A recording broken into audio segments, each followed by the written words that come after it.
Good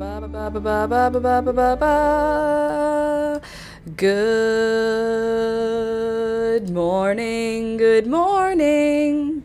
It's the Last Minute Laura show. Good morning, good morning. Hello. Hi, everybody. Welcome back. Today is a little bit of a different day. You can see the camera angle's a little bit different. We are using the computer's camera today, so with peace and love. That's just what you're getting because parts are flying, things are breaking, it's just all kinds of stuff. Alex set everything up for me so that I didn't have to do anything this morning, which was very helpful. And now I've got tons of stuff to talk about, tons of stuff to show you, but when I want to adjust the camera angle, I have to adjust the whole computer like this. So I can show you, look there's my plants. Hello, Alex. Hello. Welcome back. All right, so the colors are also super different looking, but that's just because it's a computer, not my pretty film camera. Oh, my poor Hoya. Alex took something out of here and closed my Hoya. How are you feeling, by the way, ma'am? You seem okay. All right, good morning, everybody. Welcome back to another morning, another live stream. It is Monday, March 2nd. Happy March. Crazy, because that means it's time. It's straight up gardening time.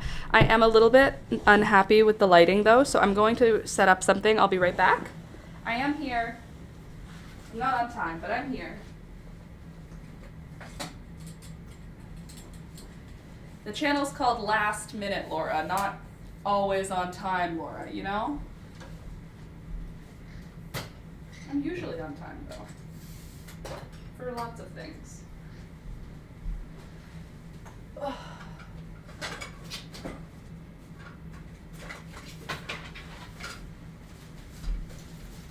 Just a minute, everyone. I do declare I am here. Sorry, I'm just gonna.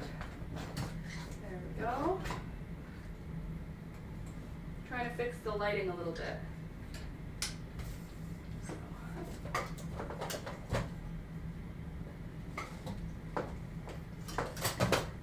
Right, that should do that. And then, hold on a sec.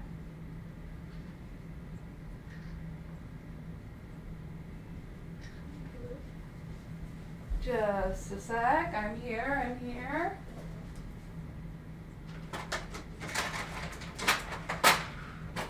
Where did I drop you to? Oh, yeah, in my bag. Sorry, I'm here. I promise. Just a sec. Talk amongst yourselves. I am here.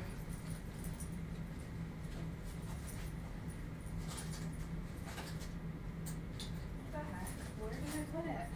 I swear I just saw it. Please hold.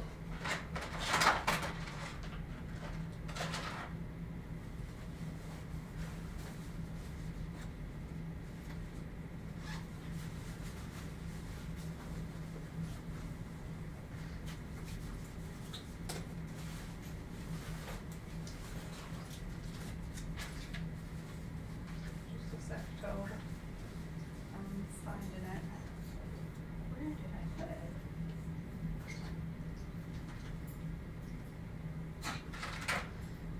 Yeah, I do. I don't remember where I dropped it. Definitely somewhere that made sense. It always gets put somewhere that made sense. Ugh, that's such a bummer. Oh, never mind, found it. All is well.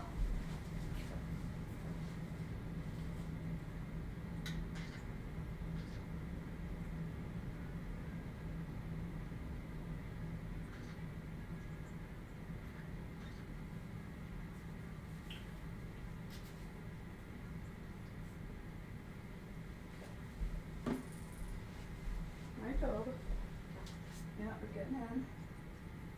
Okay. Ugh. Good morning, everyone. Oh, sorry. Something in my eyeball. Ooh, we love the way the camera's looking, don't we, folks? Good morning. Ugh, tear in my eye. Good morning, everyone. I'm just letting you all come in as I slowly introduce you to the day. Hold on a quick sec. Video. Just a sec. I'm just going to lower the brightness just, oh, not that much. Maybe this. No, that's not the right one. I don't think it's any of those. I think it's just the brightness of my computer. All right, so how we feeling this morning? How's everybody? How's what's going on? I'm going to be doing some plant stuff first. I want to start by showing you all my seedlings because I have a very, very, very strong start to my garden this year. I feel like we're doing really well. I haven't had to transplant anything yet, which is kind of like the first nerve-wracking part of the gardening season for me, the first transplant. But I do have quite a few seedlings that have come up. I would say probably like 80% of what I planted has already come up, which is so crazy. We planted everything on Wednesday, so I'm feeling pretty cool about that. I do want to show you some of the cool stuff that's happening, like with my roots, my cuttings. So I popped these cuttings into here. Oh, that one died. And that one died too. Okay, I thought I could save some snapdragons from last year. It didn't work. But anyway, I took cuttings from my coleus, and they are, I think all of them now have rooted. And honestly, they could probably be transplanted, but I'm going to wait as long as possible to transplant these up because I don't have enough pots for the amount of coleus that succeeded. Each one of these containers has 12, and I have 4 containers of coleus, a couple that have other cuttings in them too, so it's not quite 48 coleus. Are you dead or are you injured? Ah, you're injured. We have a thrip on a cutting. That's no good. Death to all thrips. Anything else living on this one? Just that one? Anyway, I have somewhere in the realm of 40 to 50 coleus cuttings, and they're all in my favorite colors of coleus. I should specify, not my favorite colors. My favorite colors are pink and green. I mean, I guess technically they are my favorite colors, aren't they? Look, they're pink and green.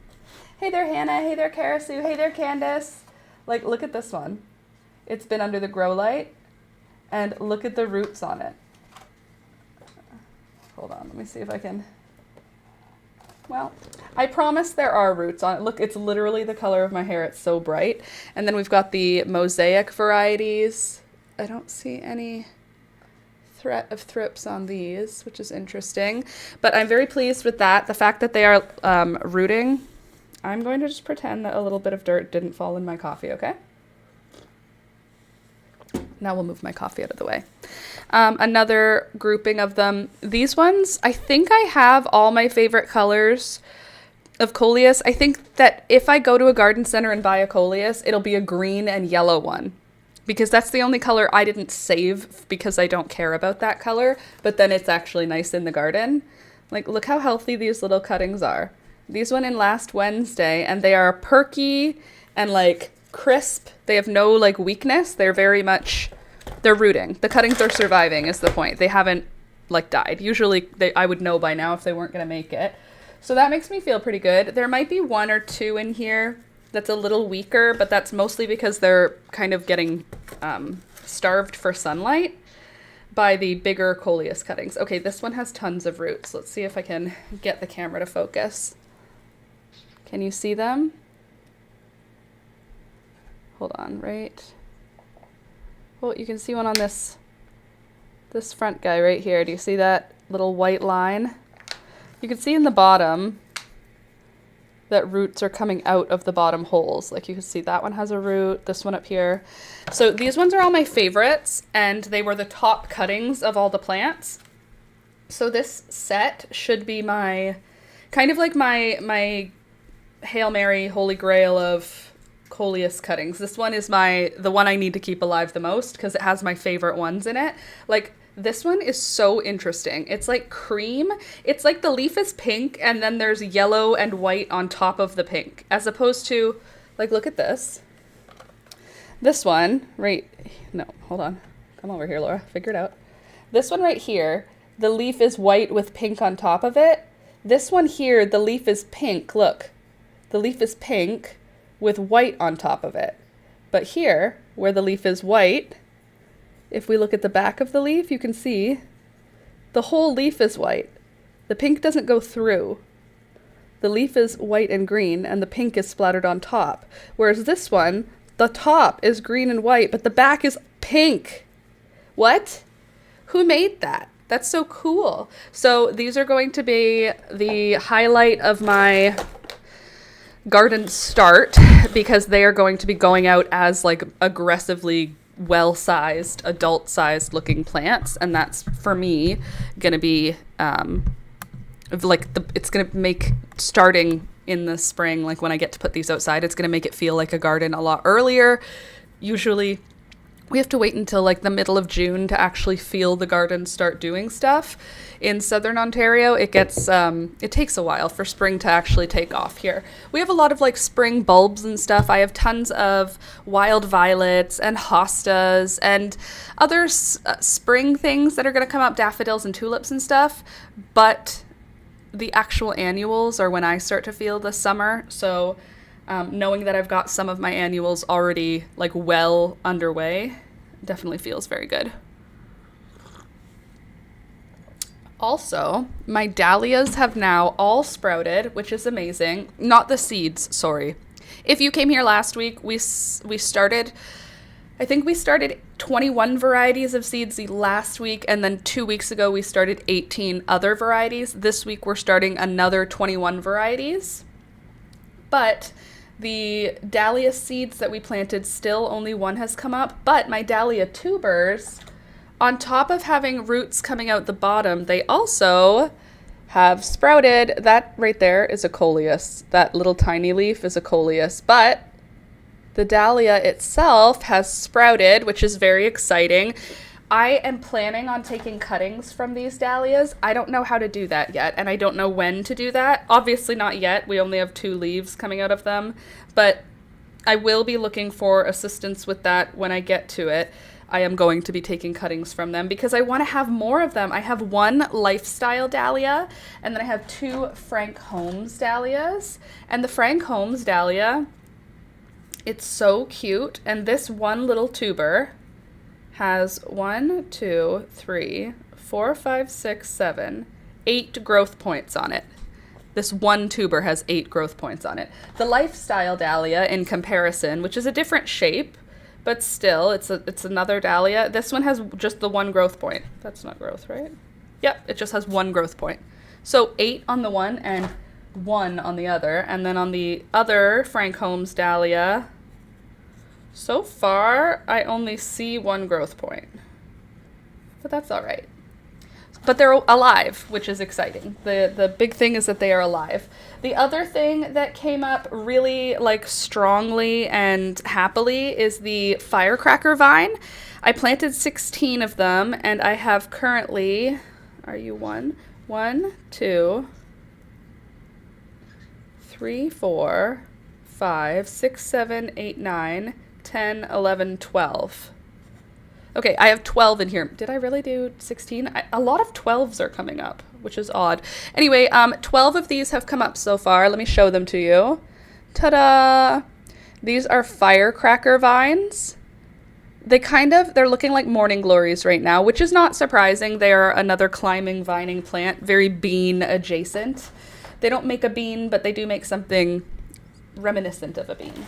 So the things in this tray have only just started coming up, so they're not very exciting for like showing on the internet. Like, this is one that just came up. And this is my, what are you? Burning Embers marigolds. I've got 2 of them up so far. So like that is not as exciting as, ready for this? Da da da da! Look at all the green. Are you seeing this?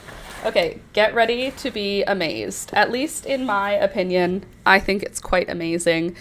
It literally makes me feel like this is witchcraft. This is goddess shit. This right here is what you do when you are able to create life.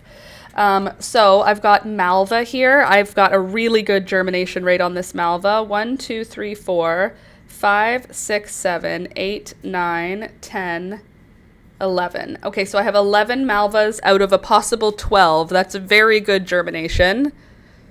Look at how happy and healthy they look. We're already on to our secondary leaves, which is beautiful. Some of these are going to be going out early, like earlier in the spring than I might put them if they weren't malva, just because malva is a perennial, which is so exciting because that means these babies will be with me for many, many years, and their offspring, sorry, I'm pulling a seed casing off of one of the leaves, and their babies will be with me for many years because I will save seeds. So these ones are all probably going to go into one pot together, which is exciting. So they're being born together and they're going to be siblings for life. Happy birthday, guys. That was exciting. Oh, first of all, hi, I'm back. I was gone for 4 days. I went and visited family up in the north, and I am back now. And oh my lord, Alex kept all my babies alive the whole time I was gone. He was perfect to the animals always. He's great with the animals, but he kept all of my seedlings alive. I didn't lose one seedling, which is great. He watered some of them. He had to check which ones needed water, and those are the ones he watered. It was pretty big news for me, because even though I know Alex is a fully competent adult man, keeping alive my baby plants is not something I ever expect anyone to be able to do as well as me. And yet, look at how healthy that malva is, and look at this celosia coxcomb. So I just scattered seeds for celosia. I don't plant individual celosia seeds. Though maybe I should switch to doing that, because look at the germination rate on this. That's 100% germination, my friends. If I ever said so myself, that right there is what 100% germination looks like. So I think we might even thin out a few of these today, just so that I don't have to transplant them quite so soon. And I'll do that by grabbing a pair of tweezers and just plucking out any seedlings that don't look absolutely perfect. It's hard, but I've come to learn it's easier to pull out seedlings that just have 2 leaves than it is to pull out seedlings that have 6 leaves. Because by the time they have 6 leaves, I'm like, they deserve to live. They've done this much. Whereas at 2 leaves, I'm like, it's fine, right? It's fine. They'll be fine. We'll all survive this. So I've got my little pokey tweezers, and I'm just going to sit here and I'm going to pluck out some seedlings while we chit chat. I'll show you the seedlings as we go as well. I have my coleus. I've screwed up a little bit with my coleus. I don't know if it was me or Alex. It doesn't really matter because I don't actually need coleus this year now. But in one of the waterings, my coleus was kind of washed to the side. You can see all the seeds ended up on one side. And now they're overcrowded on that one side and likely to experience dampening off, which is not something we would want. Yeah, it looks like okay. Well, looks like most of this has already dampened off. What that means is that the soil was a little bit too wet, and then when the seedling came up, its toes were wet, and coleus doesn't want to have wet toes, so the bottom of the stem where it's touching the soil essentially rots, and then the root just disconnects from the stem and the whole plant will die, but it takes a while to become visible. So this has happened here. So I'm just going to scrape off the ones that have already experienced dampening off, and then I'm going to take my tweezers and just stab down into the soil around all of the remaining seedlings to just create a little bit of air, and then I won't water this one today. And then tomorrow, hopefully, Some of them are there. Honestly, though, with the number of cuttings I have, I feel like I'm a little bit ruthless this year. Please don't dampen off status. So my status is looking really good. I see 1, 2, 3, 4, 5, 6, 7 baby plants. However, it looks like I have a status coming up in my gomphrena, which is, I literally don't know how any seeds could have mixed at this point. I haven't done any like weird work. I've only just planted seeds. But anyway, I have 7 apricot status. That is something I'm really pleased with, excited about. Last year I had 2 adult plants by the end of the season, and that's just not enough for the number of stems I want to have, because status makes like maybe 5 stems.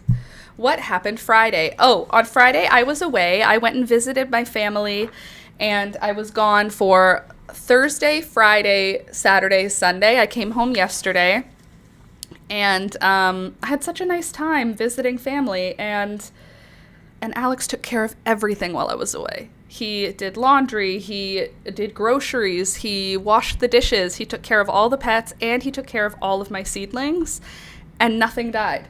Nothing broke, everything's great. I know he's a competent adult man, but like every time it works out perfectly, I'm always like, he's amazing. He's so good to me. I came home, there was a strawberry shortcake in the fridge.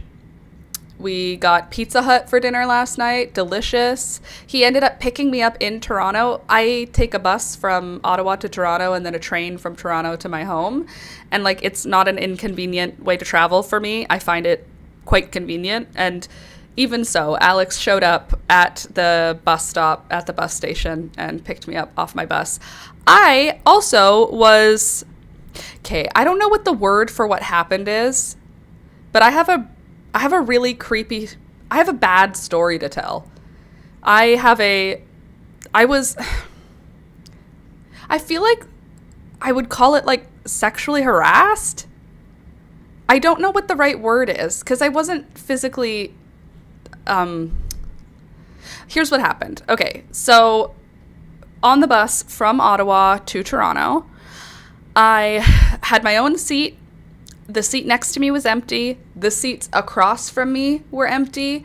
The seat behind me and in front of me were empty. Diagonally behind me, there was someone sitting there. And then we stopped at Kingston, which is about a halfway point, and picked up some passengers. And then when I got back on the bus, there was someone sitting behind me. And that is not uncommon, doesn't matter. I don't know what it was, but I felt something. I had a pit in my stomach. And video is before audio. Okay, hold on. If the video is first and then the audio, I don't think we need quite so much a delay. Hold on, this is an important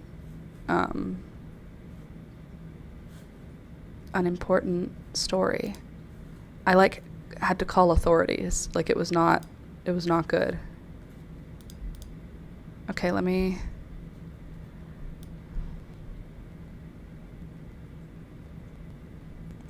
Okay, you tell me if this is better or worse in a second. Okay, Candace, I'm gonna switch it and you tell me. And if it's worse, I'm gonna know. Okay, you tell me now how it looks. Does it look better or worse than before? The story's important, so I want to tell the story all in one piece, because I was like, I stood up on a bus and yelled in public and called Alex and yelled my conversation with Alex on the phone so everyone on the bus heard. And then I called the bus authorities and I sent an email while I was still on the bus. Like I was made to feel very unsafe. And I haven't had that happen ever, so I'm very... I really want to tell my story. I feel like I'm watching a bad movie, like old Godzilla. Well, I don't know what to tell you. Alex, are you watching? How's it look to you delay-wise?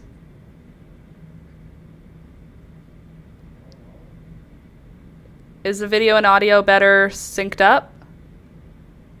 Closer to perfect? Okay, cool. That's good, because I switched it, so that's good. Okay, here I'll do a little more adjusting. There. Still video before audio. Okay, so I've done a little more adjusting. Okay, so I'm going to tell my story. Also, I have my coffee. I'm just going to be sipping while I look at my seeds. Actually, I might pluck at my seeds while I do it. Okay. So there's a man sitting behind me, and I don't know, he's probably 35, 40. Like, he doesn't have anything about him that's suspicious. He's just a guy. I sit down in my seat. Nothing, just a weird feeling in my tummy. And then I sat up to get a snack out of my bag or something, and my bag was on the seat next to me. And when I turned towards my bag, I noticed that his head was like between the two seats, very close to me. And like his head was down, like he was scrolling on his phone, and I just like noticed how close he was to me, and I was like, oh, okay, weird. Like I didn't know he was sitting that close to me. And then I was like, he's probably just car sick, and he's like got his head between his legs. Like he's like trying to not feel nauseous. Been there, done that, no problem. Gaslighting myself. Now I know I was gaslighting myself. I felt a feeling, and I shouldn't have ignored it. Never ignore your gut feeling, even if you're not sure why you're having that gut feeling, because it was the right feeling. So anyway, after I sat up to get a snack and noticed he was like quite close to me. He was in the seat behind me though. So like we were separated by a big seat, right? Anyway, after I noticed that, I decided to just kind of like keep an eye, and my brain kept being like, please don't saw off my head. That happened on a Greyhound bus at some point in the past. Anyway, so I was a little bit suspicious and trying to be like, you're just being paranoid because you're alone on the bus. Anyway, I started like checking my bag more often, just like getting things out of my bag, putting things in my bag. Anytime I was done, like I was drawing and I was crocheting, so I was like moving things around. Every time I did, I swear he was closer, and it wasn't like his head was closer. It was like he was scooting his whole body forward on the seat behind me so that his whole body was closer to me. And I was like, it's weird. It's feeling weird. So I leaned over and not rudely, I just said, hey, you're kind of close to me. Can you like back off? And he said, oh, sorry, no English, sorry. And I said, that's fine. Just like lean yourself back or like move over or something. No problem. And no English. I'm sorry. I don't understand. But he moved seats. He swapped seats. So now he's sitting diagonally behind me instead of just directly behind me. And I was like, cool, problem solved, right? Obviously, I did not put my hyper awareness down, because now in my head, I'm like, I've started a conflict with the person who's going to cut my head off. That isn't going to happen, obviously. But anyway, I still had this weird feeling in my gut. Like I just didn't feel safe, and nothing happened. So anyway, I kept my eye on him, the back of my eye. And then I started feeling something close to me. You know when you can't see it, but you know it's there? Like it was like a feeling of like this. And I turned my head, and it was like, this is what happened. Nothing's there, but I saw something move out of my frame of vision when I turned that way. And I was like, okay, don't be crazy, Laura. So I turned back around. And I turned. And then the same thing, hand pulled back quickly.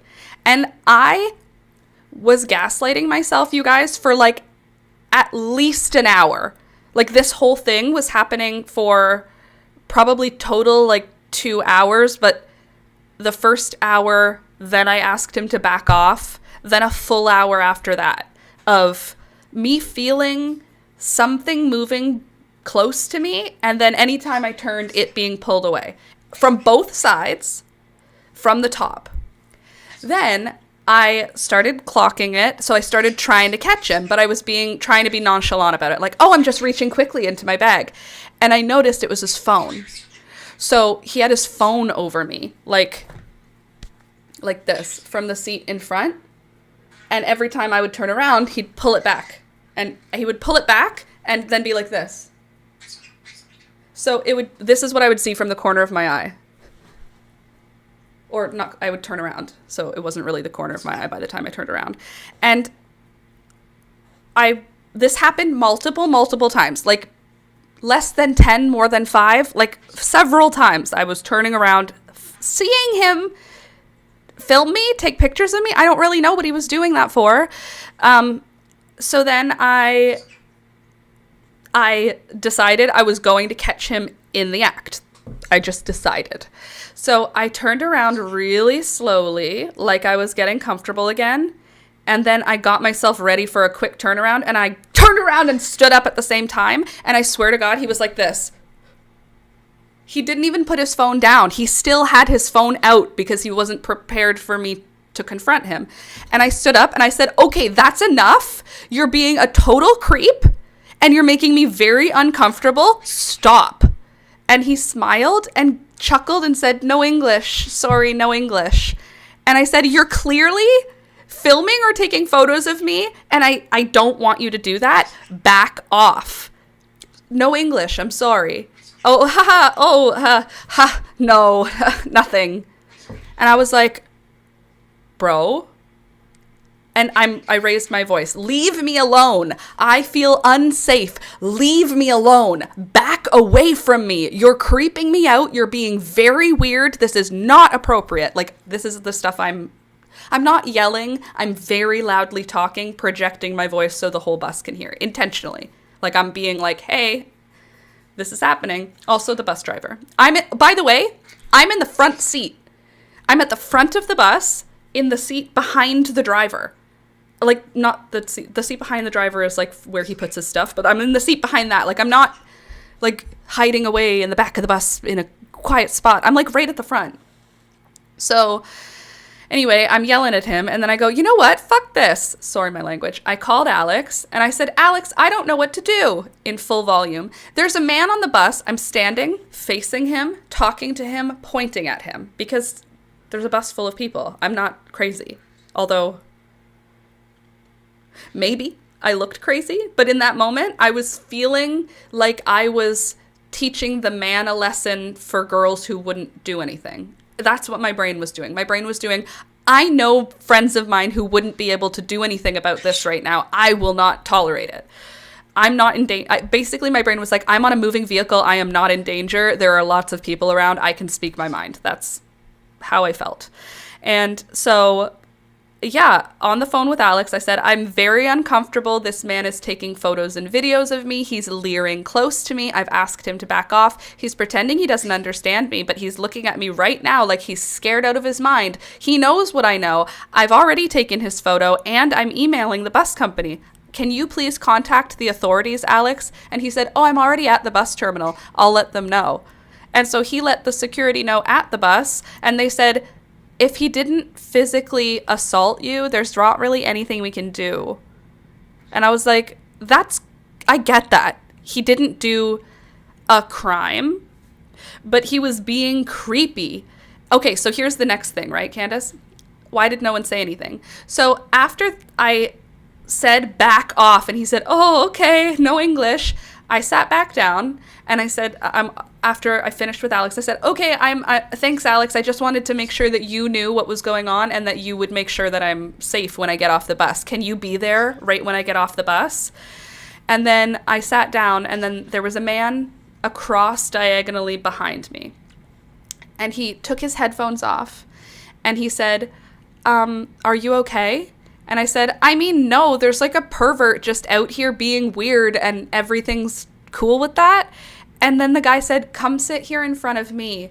And I said, okay, cool, thanks. And he said, yeah, I mean, I've got sisters, so I know. And I was like, oh, you've got sisters, so you just sat there and watched this happen and then invited me to sit nearer to you after? Wow, my Prince Charming. I was like, this dude thinks he white knighted. This dude who said, you can sit in front of me, he thinks he did something. He thinks he saved me. And I was like, you stayed with your headphones on through the whole altercation. You were sitting, he was sitting, he had visual of the man. And I said to him as his, like I ended up moving and sitting with him. And I said, I'm not crazy, right? Like, I'm not being a Karen. This man is being creepy. And he went, no, yeah. Yeah, come sit over here. What?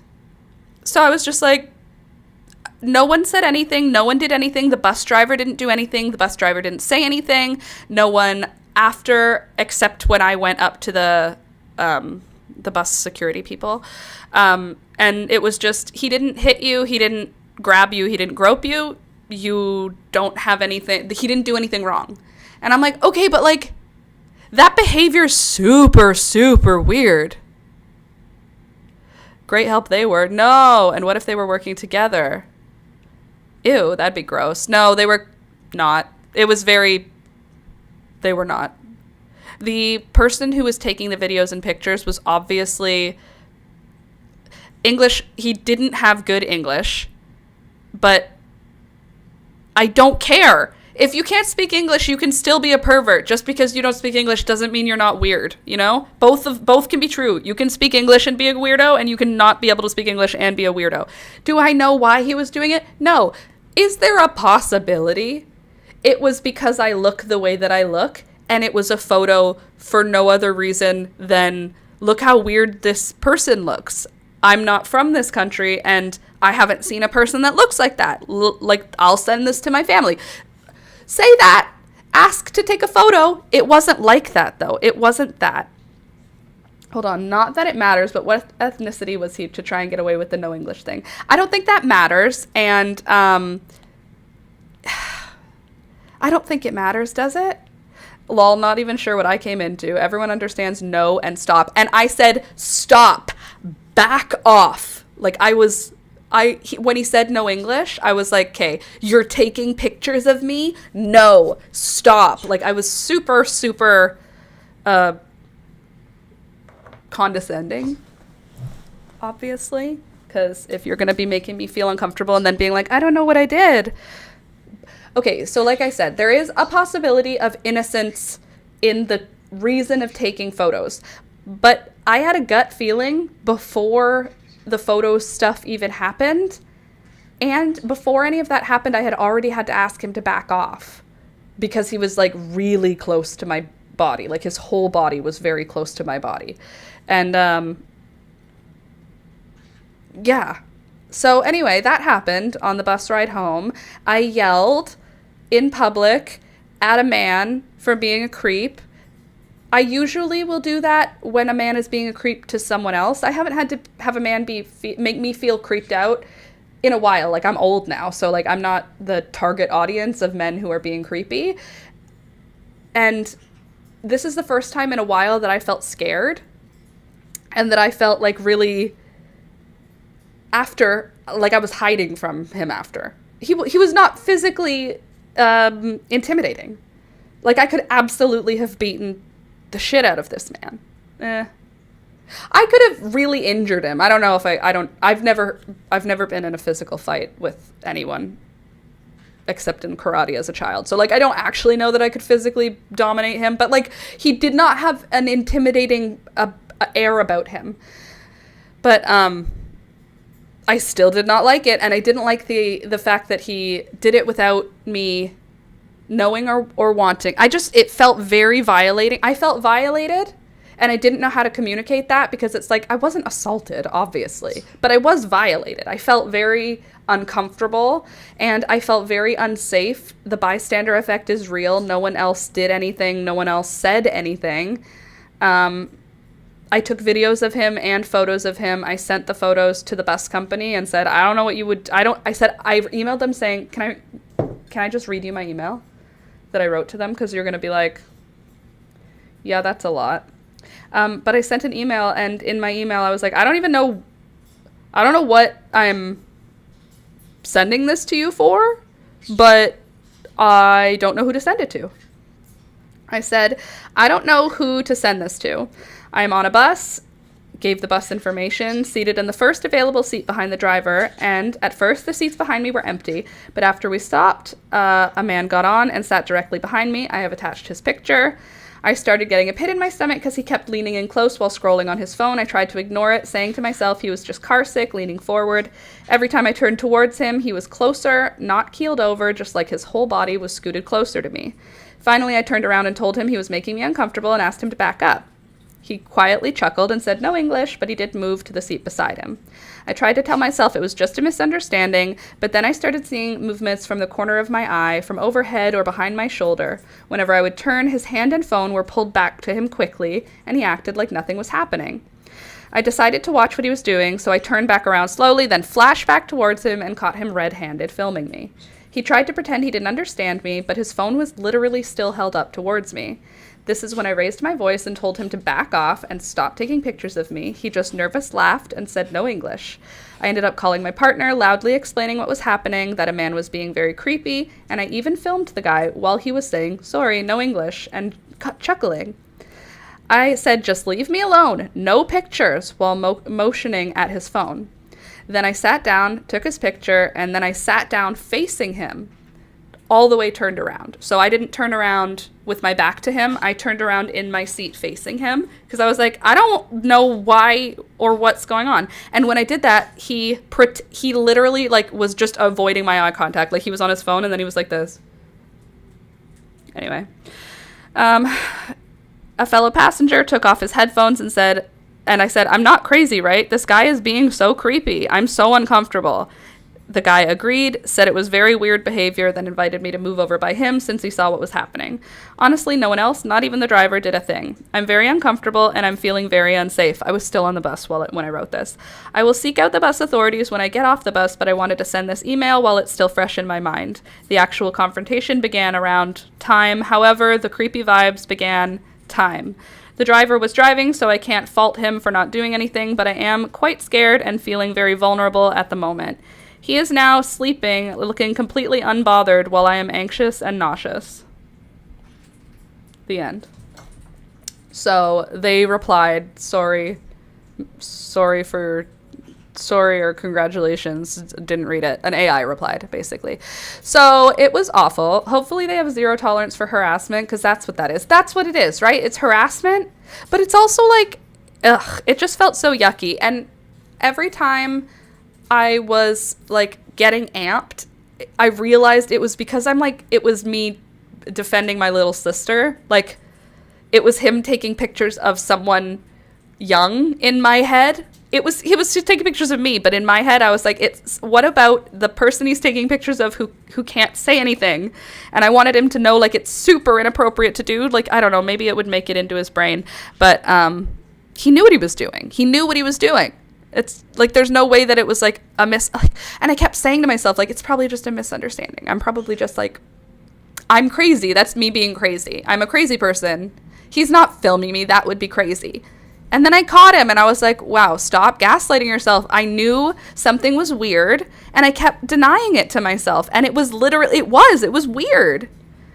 Anyway, I can't believe they can't have the cops check his phone. I know, right? And like, what's weird is that I considered snatching it. That's a crime. Snatching it to delete the photos. That's a crime. Can't do that. So anyway, I didn't cry. I raised my voice. I did shake. I will say by the time I sat down in my seat, in my new seat, I was like full on like shaking, but that was adrenaline. I don't think it was like actual fear. I was in fight or flight, and my body said flight and my brain did not let it. So I was in fight. I was in fight and flight mode. My body was like, leave. And then my brain was like, not today. We're standing up to this. I think also I was trapped in a bus. So like maybe if I could have avoided the situation, I would have. But like I literally couldn't. So anyway, that happened on the bus ride home. That sucked. That is not how I want to ride the bus ever. But anyway, I'm fine, obviously. And I've now experienced that. I haven't experienced anything with a man making me feel uncomfortable in a way that I haven't had a man make me feel uncomfortable in a very long time. I will say, I haven't had a man make me feel uncomfortable. I've made men feel uncomfortable. And I've experienced men making women uncomfortable, and that makes me angry. But I haven't actually had a man interact with me in a way that I was like, oh, I don't like it. This was the first time in a while, so I guess I just look really young and beautiful and popular. That's not funny, but it's serious. But regardless, let me check where Julia is, because I looked a minute ago and she was not at home. So let's just double check that she's not going to show up at my house. She is not going to show up at my house. Love that for me. Well, not right at this second anyway. Anyway, I'm fine, and everyone understands no and stop. Agreed, Michelle. And I'm sorry that happened to you. Thank you, Melissa. Anyway, all is well. Everything's fine. It was just a little drama on the bus route. But I came home to beautiful, healthy seedlings, and that is what we're going to be excited about. I am going to pull out some of these seedlings of my celosia. Look at this. This is something that's so happy to me. This is Sweet Alyssum. And I just want you to see how much germinates. Are you ready for this? Look. Look at the thickness of the leaves, but look how many stems there are. It's like bean sprouts. I'm sorry that you can't experience this right now, but look. This is my gift to you, is me touching the Sweet Alyssum. So there's like 1,000 Sweet Alyssum, maybe more. Same with, oh my God. My white petunias sprouted. Oh, that's lit. I'm very, very excited to see white petunias. Look at how many white petunias. I will definitely at least have a few, right?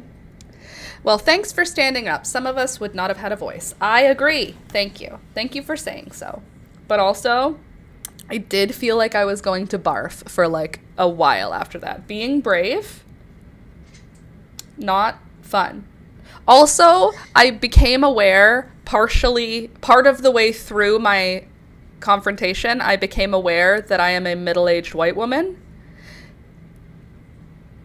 And that made me feel some kind of way, because I was like, the person was not white that I was dealing with.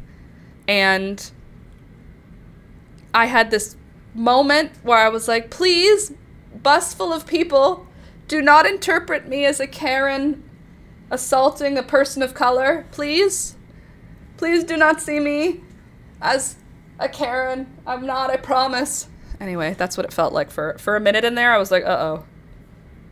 Hopefully that's not what's what the perception is. But I wasn't being a Karen. A dude was being super creepy. I'm for sure. I know for sure. Right? Right.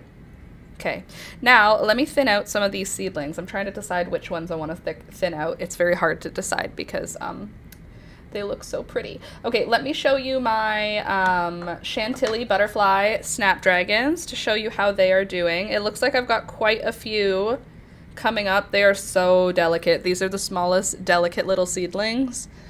I'm always so nervous about snapdragons. They just are so small. I got a new oxalis that I've never had before, Sunset Velvet. The leaves are smaller, and it's a lovely golden yellow color. Ooh, that's cool. I planted a bunch of my oxalis, and I took apart some of the corms and planted them into seed-starting pots to kind of replicate, and they're coming up really well. That's a fun idea, though, a new variety of oxalis. I'm literally nervous sweating. Just telling you that story made me sweat. Okay, let's get the Celosia coxcomb. Let's thin out that one. The Celosia coxcomb is insane. Look at her. She's beautiful. I'm just going to pull out some of these seedlings that are small. Some of the smaller seedlings, I'm just going to sacrifice them so that the bigger ones have a chance to kind of spread out before it's time to transplant them up. Sorry guys, I know you worked so hard to germinate and now I'm just sacrificing you. It's not very nice, is it? Thank you for your service to the garden. Thank you for your service. Nope, come here. Nope, come here. Thank you for your service. I want a new variety of oxalis. That sounds fun. I have Oxalis triangularis and Oxalis. I don't remember what the green one is called. I thought they were all Oxalis triangularis, but I think just the purple one is. Does it hurt your heart to watch me pull seedlings out like this? Because it hurts my heart. It's not what I want to do, it's what I've got to do. You'll understand one day, Celosia. You can't all make it to summer. Oh, but look at the roots! The heartbreak. Ooh, it smells so good. It smells like lettuce. Are you edible, Celosia?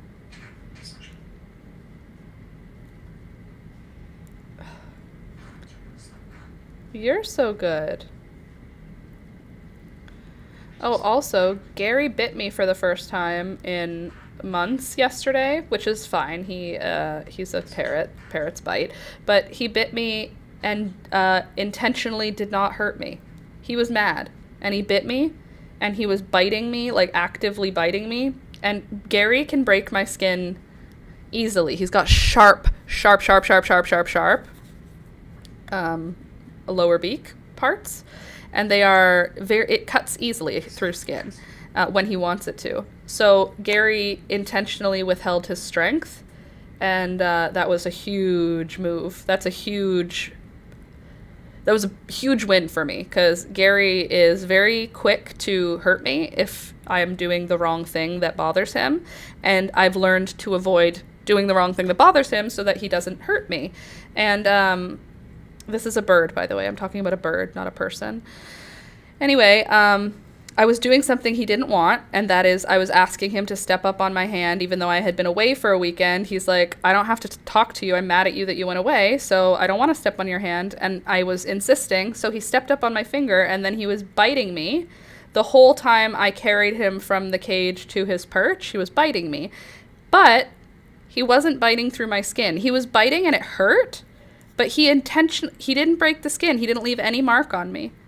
And I know that that's an intentional thing with him, because it's very easy for him to hurt me. Like, it's not like it's unheard of. He very readily in the past has bit me through the skin easily and made me bleed. Or bit me really, really hard and made me get a bruise where the bite was. Nothing this time. And afterwards I said thank you to him. I told him he was such a good boy, and I said I was sorry for making him step on my hand when he didn't want to, and then I gave him some sunflower seeds. I just felt like we had a moment where I was like, oh, we're getting there. I'm getting there with Gary, because he's very shy, and he's not very trusting, and that's okay. He's a person too, you know? But we got somewhere yesterday, even though it was actually like what you'd think of as a fallback, because he bit me and he hasn't bit me in a long time. To me, it was a step forward, because he bit me without the intention of really causing injury. That's what Beelzebub does all the time. She bites to tell you no, but she doesn't bite to hurt you. And Gary bites to hurt you, and now he just bite to let me know. I'm so proud of the guy. He's such a dick. It's so hard to, like, get him to learn that I'm actually, like, your mom, bro. I'm, like, literally gonna care for you your entire life, and I would never hurt you. He's like, I don't know, man. Seems like you might be lying, and that actually you might want to hurt me. Have I ever hurt you? No, but who's to say? This one is Oxalis spiralis volcanicola. Volcanicola. That's a cool name. Don't we love the weird names of plants? I'm obsessed. Except for Pompon Dahlia. I hate that name. Because Pompon? Do pom-pom. Whoever did that, stop it. Anyway, we're going to find out if any of these pom-pom dahlias come out. We only have one that has germinated so far. The celosia here that I'm kind of thinning right now is Celosia coxcomb. And also a random mixed celosia, which is why I'm fine plucking it, because I don't know what that means. So since I don't know what it means, I don't have any sentimental attachment to these seedlings yet. For example, I don't want to thin out the malva because I have really excitement about growing it. These seeds were just like an afterthought. I already have the celosia I want to grow, but these ones, I have the seeds, so I was like, I might as well grow them. But if they all died, I don't know that it would... I'll care, guys. Please don't die. But also, I might not care as much as if something else died, you know? Let's see. They only had one pot of the type at Home Depot on Friday, so it was Destiny. Aw. New plant. Who this? We love a new pet in the family. The roots on these celosia are quite robust, considering they only came up over the weekend. Cute little celosia. I'm so sorry for sacrificing some of my beautiful plants. If you guys lived closer, I would transplant all of these seedlings into seed trays, and then I would just give them away. But you guys don't live close to me because you're on the internet, which is very far from here and extremely dangerous, which is miles away. That's what I was doing. That's in Iraq, which is miles away, you know? All right, that looks pretty good. We've thinned these out pretty substantially. I want to get down to like a number as opposed to just a lot. We want to have like an actual count of the celosia. Hugs for that awful bus incident and hearing about Gary. I only have one hand to type at the moment. Oh geez, what happened to your other hand? And also, thank you, but I'm totally, the Gary thing was actually a good thing, believe it or not. It was actually like one of those things where afterwards I was like, oh my gosh, we're getting somewhere. He's learning that we are actually here for him. Like we love having you. You're my favorite guy, Gary. You dumb bird. Don't you understand? And I think that he's starting to. He's starting to understand. I love when animals love me. It's like one of my favorite things ever. Okay, I think that's a good number to kind of stop for now. Give these kids a couple of days to grow and see how they look. And then we can pull out more if we need. So that's what's left of the celosia, coxcomb, and random associated ones. Have you sent out your seed packs? I sent you my name and address on Patreon. I haven't sent them out yet because I was away over the weekend. It is a this week job. I'm really sorry. It is late, but surprise, surprise, I'm late with something. Who can believe it? Laura? Late? Laura doing something at the last minute? That's me. Last minute Laura. But I will be sending them out this week. I know it. I know I'll be sending them out this week. I don't know if I can even pull out these Sweet Alyssum yet. Maybe I can just like grab a pinch just to thin an area, let some sunlight down. Like I'll turn this into a 4-pack somehow. I just want sunlight to get down to the dirt level. So I just pulled a line out the middle. This is thousands of Sweet Alyssum plants. We don't need this many, but also I will be planting more Sweet Alyssum, which is so funny. As I sacrifice these seedlings, just know I will be planting thousands more plants of this variety because I love them so much. Okay, so now what I'm going to do is I'm going to turn this pack, which has hundreds of plants, I'm going to turn it into a pack of maybe 6. Like I'm going to create lines. Let's see. Have you sent... Oh, the other hand is gloved. Oh, I'm at work. Oh, okay. Yeah, that makes more sense. I'm like, did you hurt yourself? Gloved. What do you do for work? Glove work. Work with gloves. I'm what's known as a glove worker. I work with gloves. You ain't never heard of a glove worker no before? You city slickers don't know about glove workers? I don't know what I'm doing. I don't know who this character is. I don't know what the context is. I don't know where he came from. But he's here now. Okay, so now what I'm doing is I'm going to just pull out individual spots. So like here's now, this is going to be one plant in my head, and I'm going to create those lines all the way across. So I'm just sticking my tweezers into all of the leaves and then pinching down and pulling up the line so that I can see the line, and then I'm just going back in and doing like some more precision work to pull out a line of seedlings. You don't have to do this at all. It just is going to allow more sunlight, more grow light to get to the bottom, which means we won't have these leggy little seedlings leaning on each other. I don't want them to be working so hard to compete. Very relatable. Does anyone else, anytime you interact with service workers in the world, tell them to not work hard? I tell them to not work hard and they laugh, and then I go, no, like, do not work hard today. And then they go like, ha, I won't. And I'm like, yeah, good, solidarity. Literally every service industry worker that I ever interact with, any cashier that I interact with, if I have an actual like conversation interaction with them, at the end of it, I'll be like, don't work hard today. And every time they go, haha, yeah. And I go, nope, the corporation doesn't care about you. Work only as much as they're paying you today. And then they go, thank you. And I go, our corporate overlords cannot control who we are on the inside. They can make you do your job, but they can't make you do more than that. We really see us like a family here. Do you? Then pay me like I was your family. Thank you. I'm a cleaner. Okay. Do you get to charge your own rate, or do you work for a company? Also, why are you a cleaner? You got it back in my head again. I wasn't thinking about it. Now it's back in my head.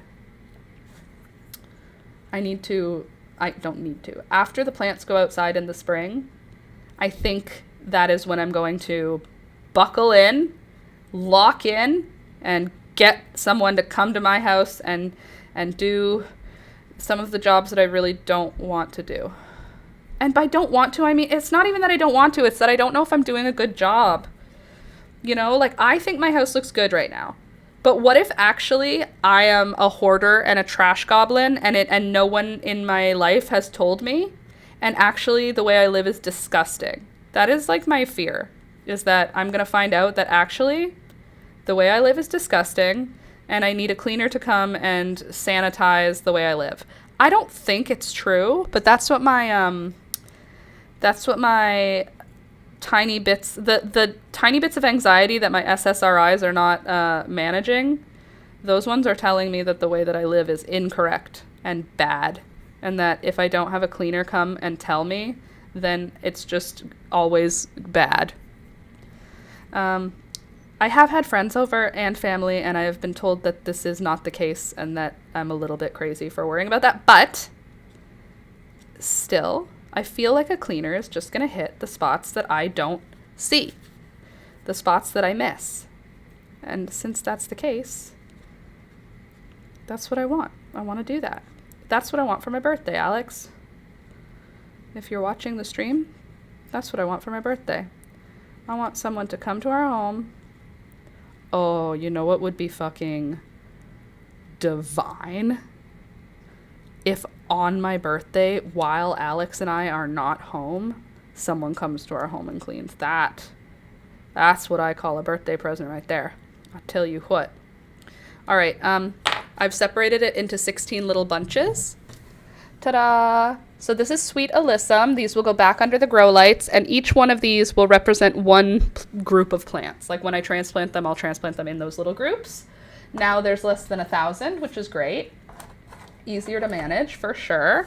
All of these little sprouts, including the celosia ones, I'm going to just give these to the birds because they'll just have fun ripping them apart because they're so cute and so fun and so messy. You want some sprouts? Look, I got you some sprouts. Look at these. Look at that. Look at those. Ow! Beelzebub! Bye. Little devil. Toby. You don't have to bark when I talk to them, you troublemaker. Let's see. I clean for a nonprofit, a Norwegian's Public Health Association. Oh, that's nice. I literally just got bit by Beelzebub. She didn't break the skin, but she did just bite me. I get like 50 for cleaning this building. I do it mostly to do my mother-in-law a favor, but I'm thinking of going to a cleaning school so I can work at a hospital or something. Oh, maybe not a hospital. I'm too wimpy for that. Yeah, I don't know that I would want to clean up certain hospital messes. But yeah. I have two problems. One, I just realized I have to go pee. And two, I need to pour out this coffee because there's dirt in it and refill it. So you guys talk amongst yourselves. I will be back shortly. I'm just going to go pee and come back. So you guys take a pee break. Okay? BRB.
Hi, I have returned. Okay, let's see. Okay, serious question. Do the ostrich and flamingo stuffies have names? Serious answer, they don't have names. I got them thinking they were going to be gifts for my nieces and nephews. Then they were mine. Now they're mine. I don't have a connection to the flamingo. That just didn't get gifted, but the ostrich, I had one when I was a kid. And I found it at the thrift store for, I don't know, 50 cents, something like that. And I love it. I love it so much. I had one when I was a kid, and I was obsessed with it back then. Its name is... What's your name?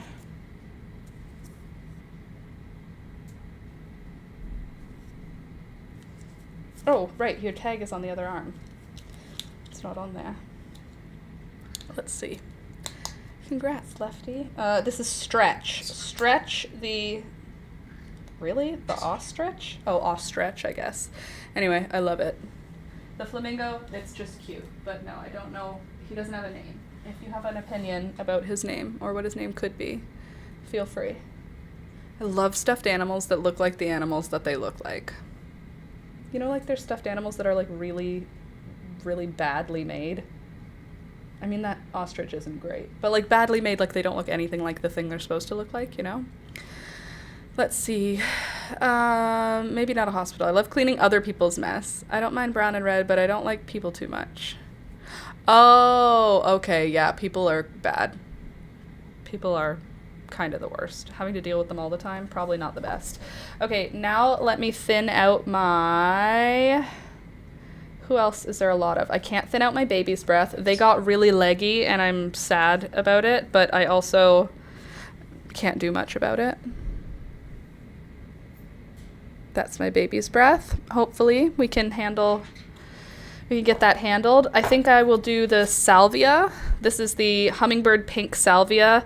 I wrote 1,000 because that's what I think I planted, 1,000 of them, and I don't need 1,000 of them at all. And this is how many have come up. It looks like this one also got washed, like the seeds got washed over. That's fine. I'm just going to pull out some of the small ones that are kind of either blocking or being blocked by bigger ones, because the bigger ones are more likely to continue being big ones. So we just pull out some of the small ones that are in between them. If only a few of your seedlings survive, like if I only had like 10 of them show up and they were all in a very tight clump, I would transplant these tiny seedlings and save them, but I have so many that have germinated, it's just not really necessary.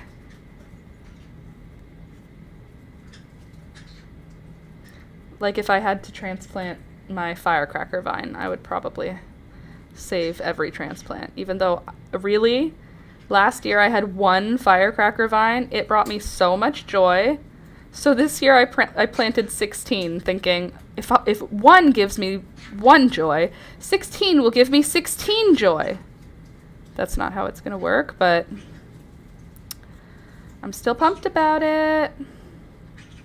Even if I just get a few of them, like if I get like 4, where last year I had 1, I think I will be a happy camper. Plus, last year, it germinated in the soil in the spring and grew throughout the summer, and it was knocked back a couple times, like by squirrels and by being shaded out. Like, it had a hard start.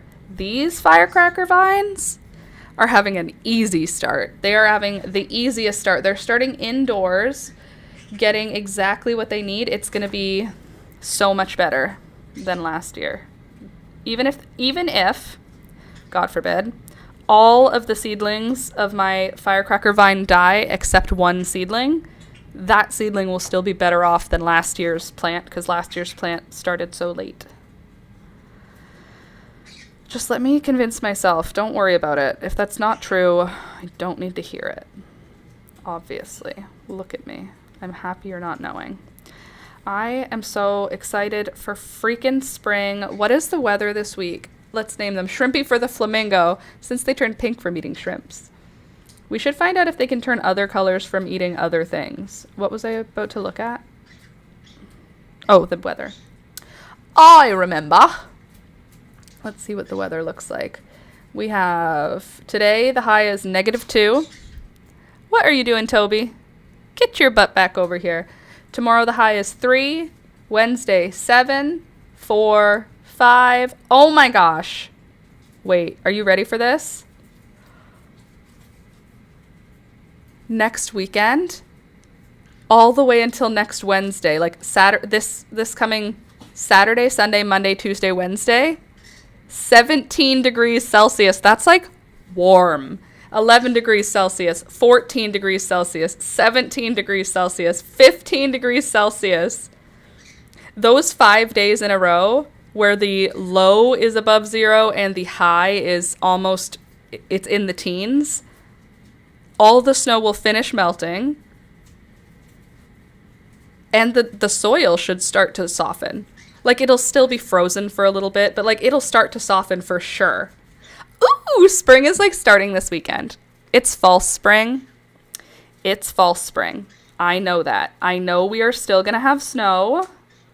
I know we are still going to have ice. I know we are still going to have to wear our winter coats. However, even with that being true, I will pretend that spring is starting this weekend. Okay? And I will enjoy myself like spring has begun. All right? And then, when winter happens again, I will be greatly disappointed. And I'm fine with all of that. I am fine because the joy I get from pretending that spring is actually here is worth the crash of remembering that actually it's still literally winter where I live. You know? It's just the way it is. There. Okay, this is my hummingbird pink salvia. I pulled all but a few. There's still a million of them that are sprouting. You can see you can't really, the focus is not, it's not the best.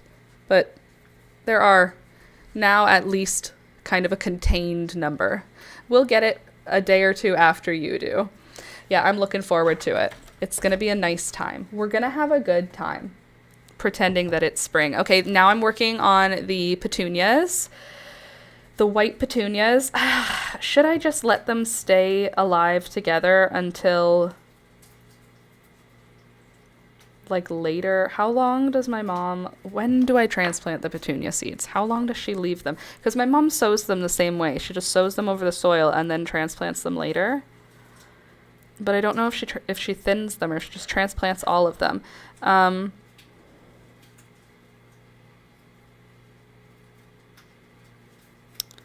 Okay, let me think. Sowing petunias. When to up pot first seedlings. The internet. 3 to 5 sets of true leaves. That's not what my mom does. Let me see. The almanac will help us. They're popular. I know that. They are perennials. They're treated as annuals, but can be grown as tender perennials from zones 9 to 11. I mean, I don't have that zone, but okay, hold on. Multiflora, grandiflora, floribundus, millifloras. Okay, good. Don't care. Planting. Full sun. Good. They don't tend to flower well in shade. Fine. Soil should drain well. Good. When to plant? Yeah. If you want to grow them from seed, 8 to 10 weeks before, we're way ahead of you. Plant them outdoors after your last frost date. They're very small and need lots of light. Sure. When the young plants have 3 leaves, that's when you plant them outside. That's too early. But I have 1 million of them. I don't need 1 million petunias, though. That's the other thing, right? Like, I don't need that many, so I can thin them. I probably need, I don't know, 20 petunias? That's probably enough. I feel like marigolds and petunias just get tucked all over the place in my backyard. And I planted only seeds from the white ones, which I'm really looking forward to seeing this year, because normally I get my petunias from my mom. My mom grows thousands of them. because she has a farm and she does a big flower sale. This year I decided, though, I wanted to give petunias a shot because I never even have tried before because my mom grows them. And I realized, like, I don't even know how to do it. I've seen her do it 100 times. 100. I've seen her do it. How many times have I seen my mom plant petunias? I guess I can't say I've seen her do it 100 times. I've probably seen her do it 50 times. More than once a season every year when I was a child, and then as an adult, maybe 40 times. Anyway, the point is, I've seen her do it lots of times. I understand the idea of how to do it, but I have never actually done it for myself, and petunias are kind of a staple in my garden because my mom grows them, and I want to be able to grow them from seed. I've realized there's like this desire now to grow everything from seed, even perennials, which that didn't used to exist. I used to be totally happy going to a garden center or getting seeds or flowers from my mom. Now I'm like, I want to be a, like, what is it called? Like a, you know, like the survivalist people, but that version of a gardener. Like, obviously I will share plants with friends and I will do all of the community aspect of that sort of thing. But I want to know how to grow all of these things. And I know how to grow them after they're started. So this year's the year of learning petunias. I'm really looking forward to it. And if they are all white, like, I mean, these were seeds that were collected from white petunias. They should only be white. But if they come out in other colors, I don't think I'll mind even at all. But if they do all come out white like I plan, it's going to look so good. I want to show you. Maybe I can show you in the Discord. Let me just go into my photos first. White flower.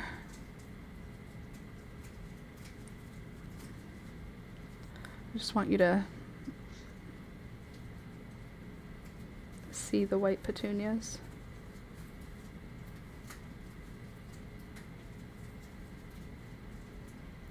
Please hold. I don't have a garden or a balcony, so the garden centers are my happy place. I usually tag along with a friend who has an outdoor space, but I totally get the wanting to do it from seed. Yeah,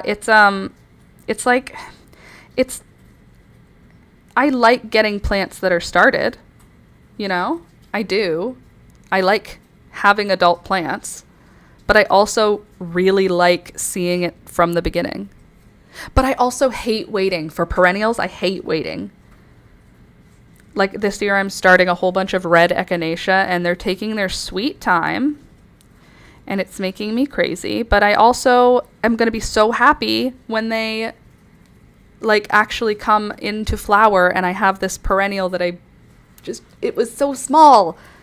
Especially when I get to, like, start from seed that I found. Like, when the seed was guerrilla gardened, you know, when you, which is like when you see a planter out in the world and it has plants in it that have gone to seed, collecting those seed and then growing that plant, it feels really good. Okay, let me get to our Discord so I can show you the white petunias that my mom always grows. Ugh. My old boss got me this kit to grow aloe from seed. It did not work, but it was a really cool idea. I've never tried to grow any sort of succulent type thing, like from seed. Okay, let me see if I can get into the Discord. What is going on there? You go behind. Thank you. And then Discord, you come here so I can show off our adorable petunias. Please hold. Okay. See, aren't they pretty? When it's all white petunias, they look so nice. They're just so crisp and clean looking. Look at how like white they are. They're so bright, and they're at the low level, which is not where there's a lot of brightness. So it's very nice. And these grew so well in shade for me. Also, speaking of aloe, there's my aloe outside. She's behind me right now. This aloe is this aloe. Anywho, very excited.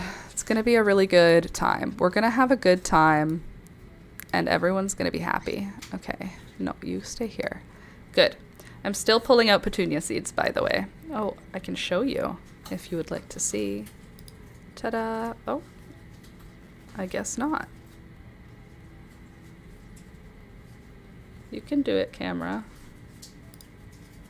There we are. Hello. Hold on. Hi, me again. Let's make me a little bigger here. I'm trying to hold my phone steady as I zoom me in. No, you come here. Yeah, you go over here.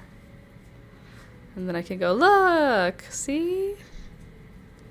Petunia seeds. Wow, this is difficult. It's making it hard for me to like function. Okay, let's do this. You get over here a little bit. Good. Okay, should I get my other tripod out? It's also a dirty lens, so let's clean the lens.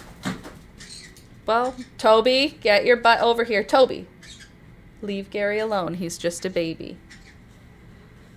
Okay, there. Ta-da. Toby, come here. White petunia. Here's the pile of casualties.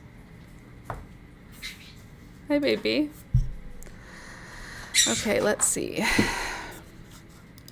My old boss got me this kit. Oh, I did that already. Speaking of aloe, I learned from you can just cut the roots off and repot. Mine is super leggy. Is there a better time of year to do that? I would wait until spring and summer are in full effect, because that plant is going to want like hot, bright light. What you could do though is you could take the aloe out, pull off all of the leaves at the bottom, cut it so that you have like a stump that's like this long with no leaves on it, and then let that dry like on the counter for a day, and then put that in potting soil that isn't watered. And then I would say like leave that until the rest of spring and then water it. Like it'll go dormant, but it won't die. It'll just sort of sit in stasis, but it'll get fully dried out, because you don't want it to get wet. It like really doesn't want to be too wet. That's all I want to say. Aloe does not ever want to be too wet. That being said, in the summertime, I water my aloe so often. It's in super drainage heavy soil, like it's like rocks, sand, and a little bit of some kind of like compost thing. Like it's a cactus mix with additional large perlite stones in it and vermiculite. Super like drainy. But still, in the summer, I water it with the hose with all of my other annual plants, and it gets totally soaked every other day, and it's fine in the summer because it's getting so much light during the day, and the soil drains so fast that it doesn't have any time to get wet or to sit in wet. So that's that for that. I'm still pulling petunias out of the petunia container. I am so excited about this garden. There's going to be a lot happening. I also had a moment where I was like, oh no, I don't have any more space to grow things right now in my grow lights. My grow lights are full. And then I remembered I have a whole second grow light downstairs. It's all set up and it's ready. I just have to put the plants under it. So when we plant seeds on Wednesday, come back for that, by the way. If you're here to hang out and do plant stuff, then come back on Wednesday, because we will be planting 21, I think, more varieties of seeds. And it's going to be all the zinnias and cosmos this week, which is so exciting. We're like almost at the end stretch of planting seeds, because after zinnias and cosmos, it's just like nasturtiums and sweet peas. And those, oh my gosh, I'm going to plant the sweet peas this weekend. It's Monday, so like this weekend is a little while away, but I'm going to plant the sweet peas this weekend because the soil will be soft enough for me to get the seeds in. And then it should snow again at some point in March, and that will make the sweet peas take off for some reason. I don't know what it is about sweet peas, but they like to have at least 1 or 2 really nice cold days after they've gone into the soil. I don't know if that's true. I believe it, though. My sweet peas do so well that I believe I know what they want. I don't know for certain that that is true, but I truly believe that when I put them outside earlier, they do better. I should probably look it up to verify it. I'm giving it like it's advice, but it's based on my experience, not based on any amount of research. God, I cannot wait to see sweet peas. I can't wait to see sweet peas. They smell so good. God, that's going to be so awesome. My sweet peas will be blooming and my wild violets will be blooming. My hostas will be coming up. My ferns will be coming up. Oh, this weekend I'm going to be able to see all of my perennials and see how they handled winter. All the snow will melt. I'm going to be so happy. And then the snow will come back and I'll be like, what? I thought it was spring. Every time. Okay, I've thinned the petunias. This is where they are at now. I'm going to leave them like this and give them a few more days. Actually, I'm going to remove a few on this side. When I held it up, I noticed it looked like a big chunk there. Remove some of those. Anyway, on Wednesday, you should come back if you're into plants, because that is when we're going to be planting those seeds. I will collect my plant pots outside today, and then tomorrow I'll fill them with soil, and then on Wednesday, on the stream in the morning, we'll plant them. Okay, there. Now the petunias are mostly broken up into like smaller clumps. There's air between them. I just want the soil to be able, like, I want all the plants to get sunlight, so I don't want anything blocking out the sun. And that is how I'm gonna try to do that. Okay, next. Who's next? Maybe the celosia? Did we touch you already? Celosia spicata flamingo. Okay, so Celosia spicata flamingo, I obviously planted more than I need. How did I do? There's way more than I need. Although I am going to be sharing these ones. So I'm only going to pull out the ones that are like kind of, that didn't come out of their seed casing perfectly. Which is only a couple. Would they survive and make plants that are just fine? Yeah, but also, we don't have room. So, sorry, buddy. You're done. You two are growing out of the same spot, so sacrifices must be made. So we have 1, 2, 3, 4, 5, 6, 7, 8 at this point. There's going to be more that come up. This is just 8 that have come up so far, and they're well spaced. We separated the Celosia coxcomb. This is the pom-pom dahlia, which is doing really good. I don't see any roots on it yet. I'm going to just have a look. Oh, there's another one sprouting. That's great. Well, we'll see if it still manages to sprout now that I've touched the seedling a whole bunch of times. I'm going to try and be so gentle. Put it back in with the root facing down this time because the root was facing up. And then we'll just tuck you back in and hope that you find your way out of there. Okay. Oops. Sorry, dahlia. The pom-pom dahlia is the one I'm talking about, by the way. Oh, also, I did do a painting yesterday, and I want to show it to you because I'm pretty pleased with it. I feel like it looks like what I meant for it to look like, and that's always a good thing. Okay, I'm just going to loosen up this soil to see if there's any other germinating in here.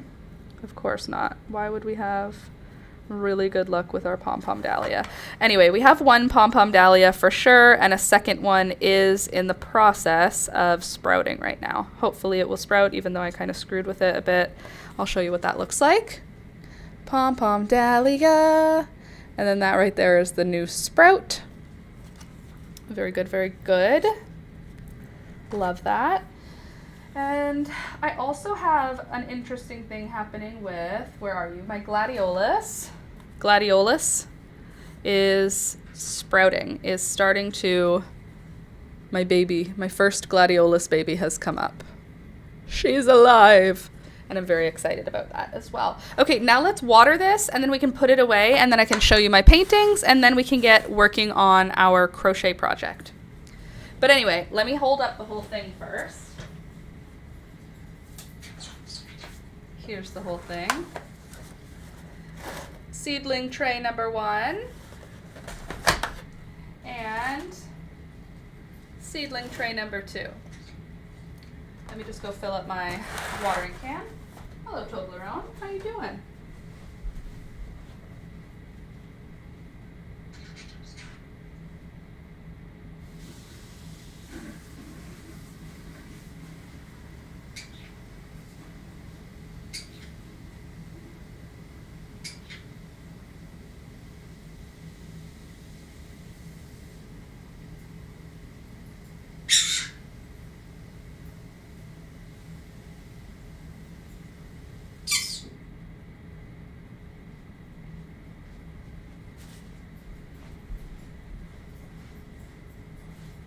All right, so the ones that are a little bit stronger, I'll water them on the top. And if they look weak, like if the seedlings look small and sad, I'll water the plants from the bottom. Like the Sweet Alyssum, if I water this from the top, I'm pretty sure we'll have trouble. Trouble in paradise. How do you look? I did okay. Why are you saying shush, Beelzebub? I'm not shushing. I didn't shush you. It's not very nice. All right. Most of them don't really need watering. I watered them last night, but some of them, when I picked them up, I actually thought they were quite light and could use some water. You shush. Don't tell me to shush. Beelzebub. That's not very polite at all. Water, water, water, water, water. Okay, I have some straw flowers that are starting to break through the surface. So far, nothing for the gold dust alyssum, and 1 tangerine gem marigold. That's pretty much it. Not a lot happening here. Lobelia, nothing yet. And sweet lemon basil, nothing yet. And what is this? Lavaterra, nothing yet. Strawberry blonde marigolds, nothing yet. And I think that's it. Okay, so I'm gonna put these back under the light and I'll be right back. Shush.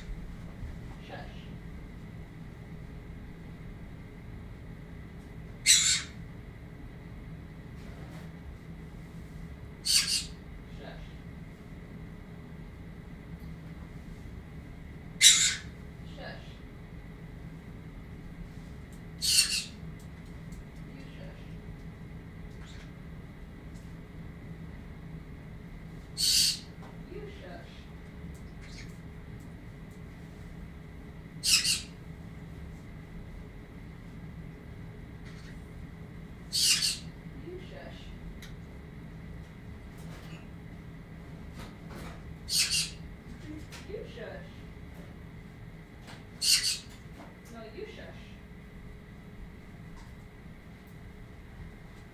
No, you shush. Okay. BRB.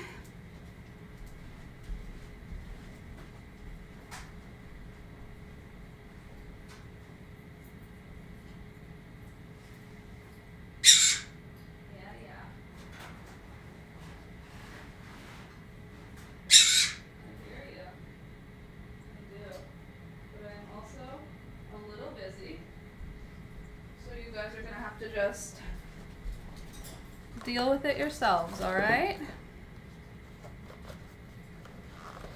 One last look at all the gorgeous coleus. Woohoo! You're so cute. You're so cute. You're so cute. You're so cute.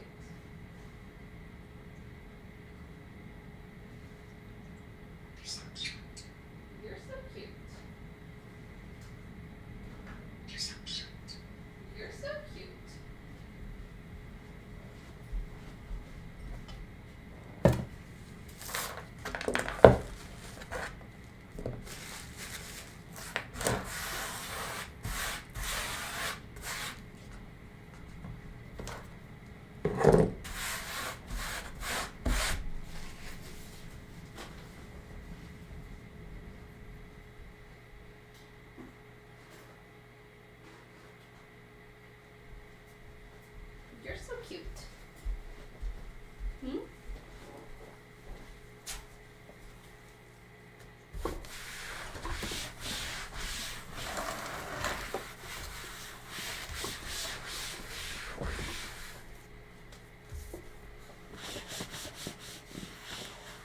Okay, there we go. Put that there. Water the rest of these with the remaining water. Gorgeous. How about you? Top you off, honey. There you go. A little more for you. How are you kids doing over here? Good. No thrips on you. A little water maybe. There you go. Would you like some? Sure, sure. Have some. How about you? Are you dry? No, you're still good. You guys could use some though. And you're a snake plant. Probably haven't watered you in a long time. Okay, cool. Oops, I forgot about you, Oxalis. Sorry, honey. Little thirsty girl. All right. Now, let us take a look at some painting stuff. Some painting and drawing. So, on the bus ride to get to where I was going this weekend, I did some drawing. And then last night, I took the drawing, one of the drawings that I did, excuse me, and I painted the drawing. So I have a few, but I only have one painting. So I didn't do any paintings while I was away. But that's all right. I didn't bring my paint. I ended up not bringing it.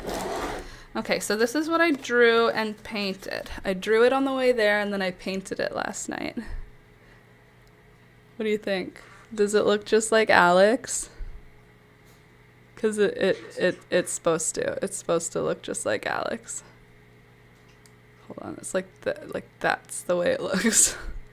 Ta-da! I drew Alex. That's from memory. That's pretty good.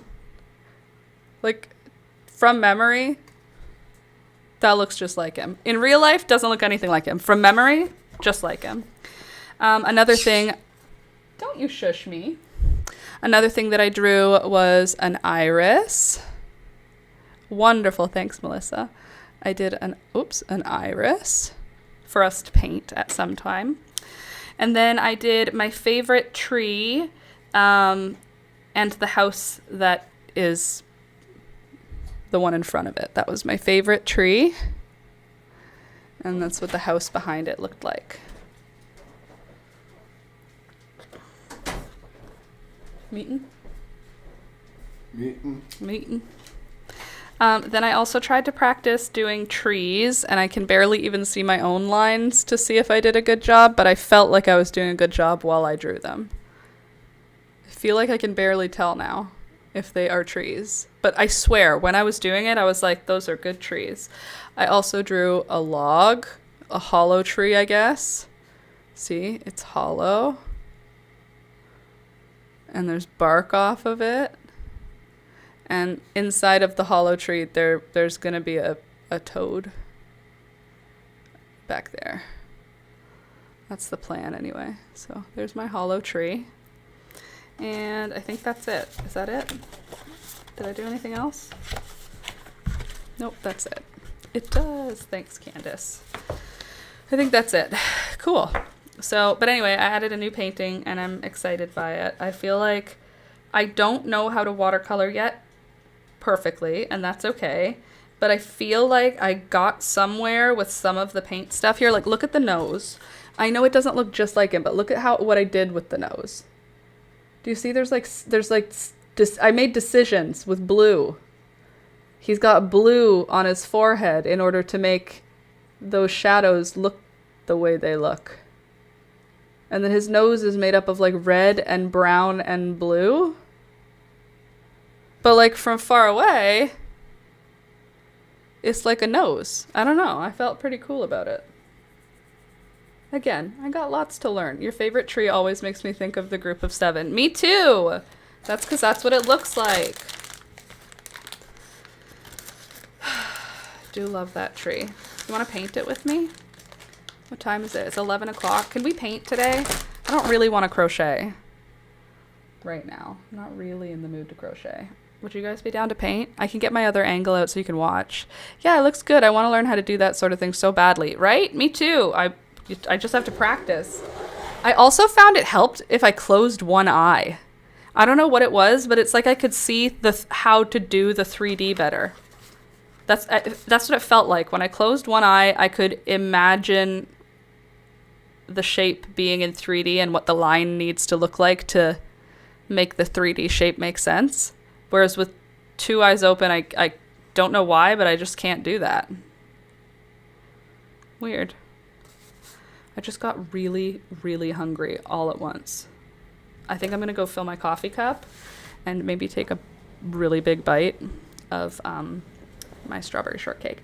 Let's see. Bleach the beard and he will be a hip Santa. He would rather die. He thinks bleaching his beard is never something he wants to do. I've asked him so many times, Candace. I was like, we could bleach it and then dye it blue or red or yellow or green or orange or any color you want in the whole world. And he was like, no. And I was like, we could just dye it black then, because his beard's black, but it's like a natural black. We can dye it like an unnatural black. He was like, no. I'm going to try that. Maybe squint a little. Yeah, it looks good. I want to learn how to do that stuff. Okay, one sec. I need to put something in my stomach, and I need to fill my coffee cup. And I need to refill my watercolor water because it's dirty.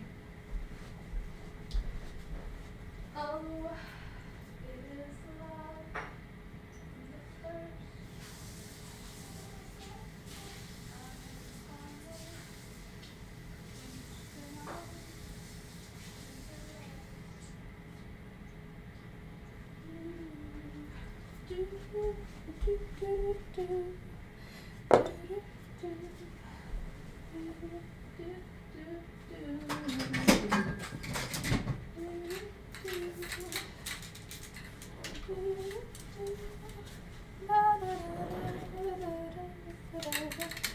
Okay, maybe you'll go right here, mademoiselle.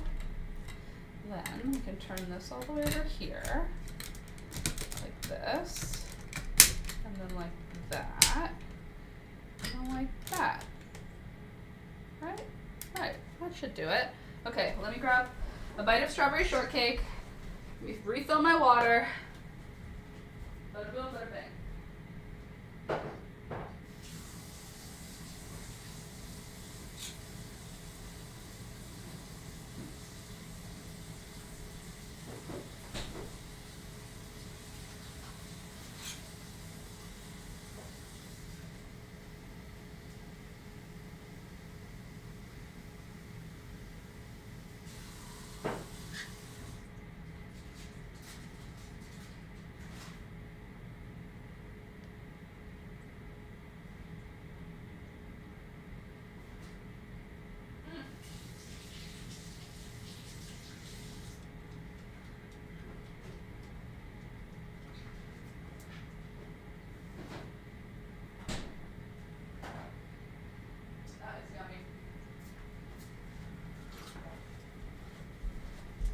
Sorry, Toby, not for you. Okay. That was very tasty. And I feel 10 times better immediately. I'm not gonna lie, I didn't take a bite of strawberry shortcake. I took a bite of the other thing that was in the pastry box. He went to a bakery, and it was like it's like a bun filled with whipped cream with chocolate on top, like a hot dog bun, but it's not a hot dog bun. It's something sweet. I don't remember what it's called. Eclair? Is that right? I'm sorry. That's embarrassing to not know, but I don't know what that. I think eclair is the first thing coming to my mind, so that it's possible. I feel like I've heard it have another name though. Okay, this is good. Oh, hi there. Oh, I see a doggy playing with a toy underneath here. Do you see him? Hold on. See if I can. He's got some toy. Okay, so this is my phone. That's great. We want the video on and want the video in front of the phone. Hi. And then we can move that. Shrink that. Eclair or Long John. Long John. I knew I had heard some other name for it. Something that wasn't at all eclair. Okay. And now you need to be transformed. Rotate 180? Yeah. Hello. Okay. So that's good. This is a good start. I can shrink me down. Is it okay like this? Am I okay up in the corner?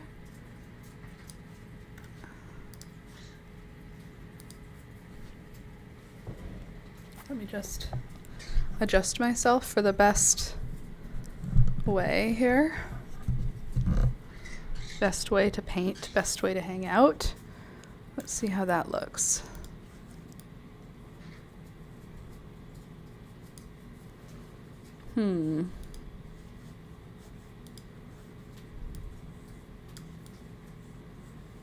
Okay.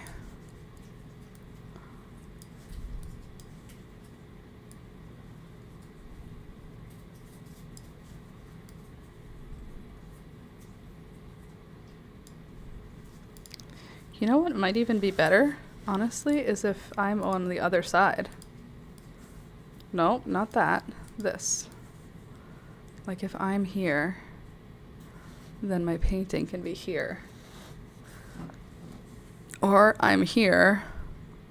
Just let me figure myself out. Don't worry about it, guys. I'm gonna have this solved so soon, and you're gonna be like, that fixed everything. Okay, so that's good, and now this is good. And now I need my paint mixing plate. Sorry, I thought the birds were doing crimes. They're just eating their, or breaking apart their toys. Okay, there we go. We've got water, we got paint brushes. Oh, paint, we need paint. Well, we don't need paint yet. So we could do this painting, which I have not done any line work for yet, which is fine. This is my favorite tree and a house. We could do an iris. Could be fun. We could paint the log, or we could paint trees. What do we think? The iris is kind of fun, but I'm also thinking this could be fun too. What kind of vibe do you think are we in today? I feel like the iris will be like an easy win, whereas the house is kind of gonna require some thought, and I can do thought, but I think I'm gonna start with the iris. Everybody loves irises, right? I love irises. Okay, but before we even begin, I need to get my eraser, which was put into a good spot. And that spot was back where it goes. If there's an eraser in here, there's not. Okay, so I didn't put it back where it goes. I was about to be like super proud of myself, but if it's not where it goes, then it means it's still on the table somewhere, because I was using it. Great, love that for us, love that. Okay, are you in here for some odd reason? No, I also just hurt myself. Okay, let's just erase it with a pencil eraser then. I mean, they're all pencil erasers, but the other one is bigger. I just want to make sure there's no pencil on this one. Okay, and I'm gonna just try to erase like 50% of the picture somehow. And I like it like this. I'll draw lines on it, and that's erasing portions of it, but not the whole thing. So I'll still have like some guidelines, and I'll do the same thing the other way. It'll give me some guidelines without having a lot of pencil on the page. So that's what I've done. Then I can rub all the eraser-y pieces off. And now look, the iris is still there, but less. And then anywhere that's like really dark still, I'll just intentionally erase. But I feel like when I've been doing watercolors, this has been a way that's made it so that I can still see what I wanted without it being like a really dark pencil line. Something hard to deal with later. Okay, I do need paint because I need purple. Here's the question. Do I want to make my own purple, or do I want to use a pre-existing purple?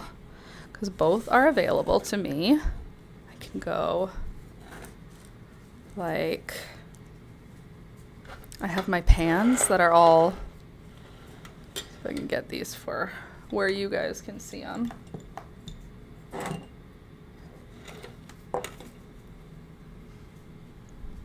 So I could do a pre-made purple. Because it's going to be a purple iris, obviously. Also, I could do... You know what? Maybe I'll start with some like nudie sort of pink. Because there's this nudie sort of orangey beige. Let me just also... I need a clean spot on my palette. I hate doing this because I don't want to waste any paint. But I do need clean spots on my palette to play this game. There. To mix up new paint. There's my new palette. And I've got this beigey pink color. And then I'm going to take a little bit of a more true pink in the palette. This guy here. And I'm going to mix that with the beige. Am I missing any? Oh, I lost the other chat, sorry. And there we go. Good, good. Okay, then I've added pink to that, and now it's too pink, so I have to go back and add more of the beigey color. There, that's kind of the color I want. And then I'll just dilute the heck out of it. And then this is what I'm going to use as my first color for the iris, because I'm going to build up the purple. So I think I'm going to just do a wash on all of the petals to start. Just, oh, I forgot to dab off the excess water. Good job, Laura. Good start.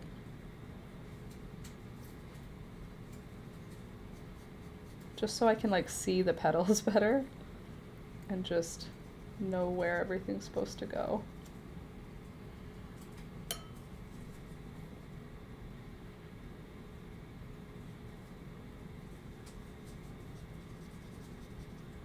Man, I love watercolor. It's so pretty.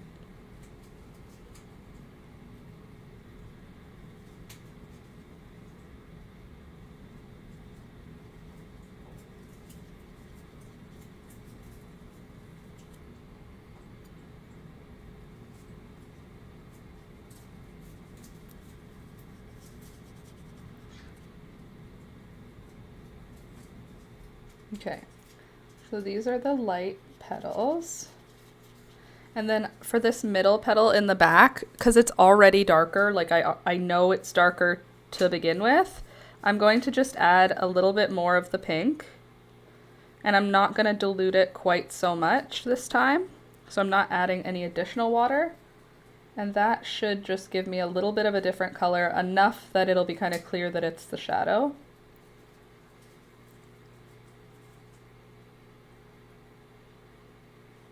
There. So it's just a little darker. Okay, and now with that color that is just a little darker, I'm going to use it to do some of my first lines on the iris.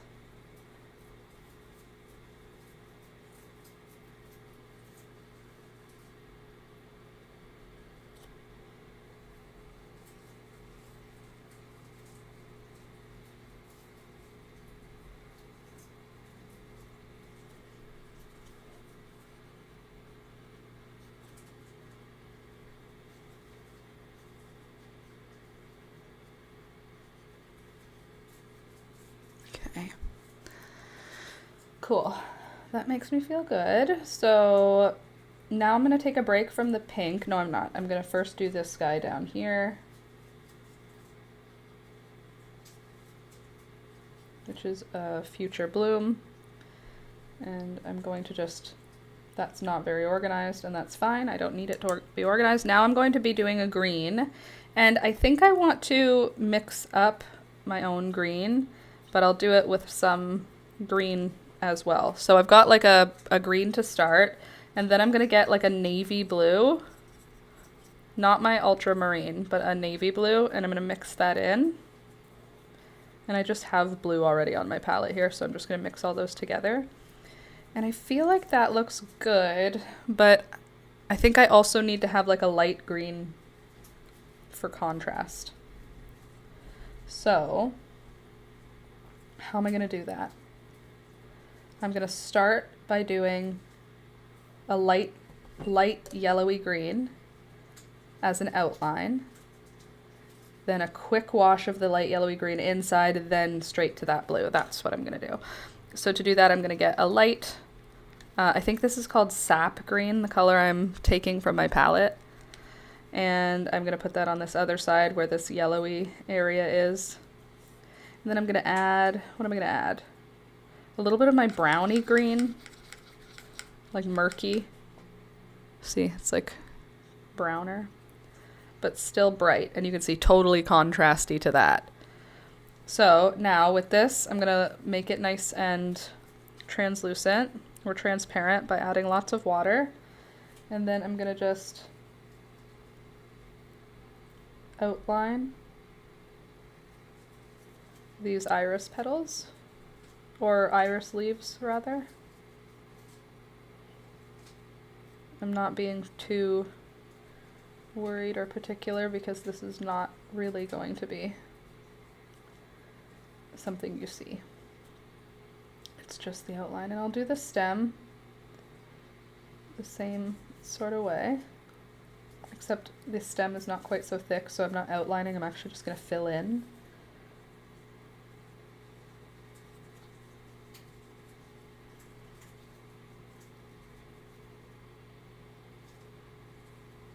Okay, yeah, good. And then over here, same thing.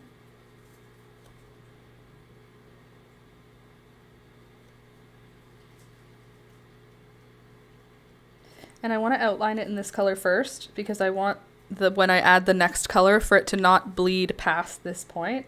And I feel like by having it dry when I put the next color, or when I put the next wash, it should come out with an outline, I hope.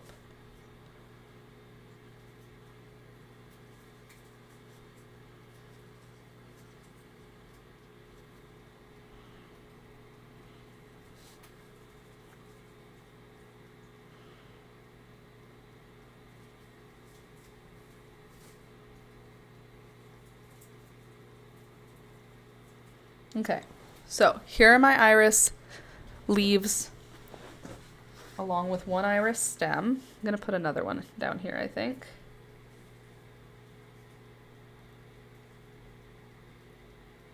Oh, this paper is so nice. Okay, so there's the leaves. Then I'm gonna go get this light green, super watery. I think this is gonna work. I'm not sure, but I think it is. So then with the watery, I'm gonna go back, but now I'm gonna cover the middle with the watery paint. So get the middle covered. Then I'll go right in to that darker blue and I'll just do a line down the middle.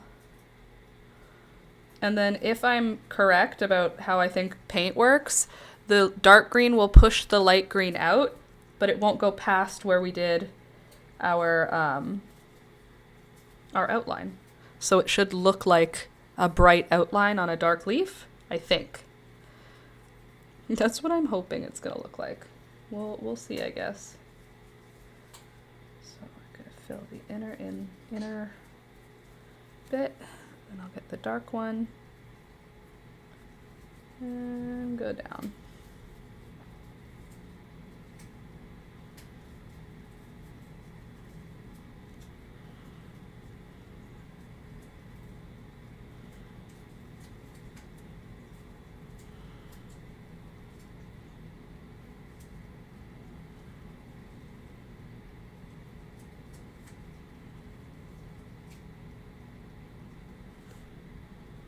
Okay, kinda working.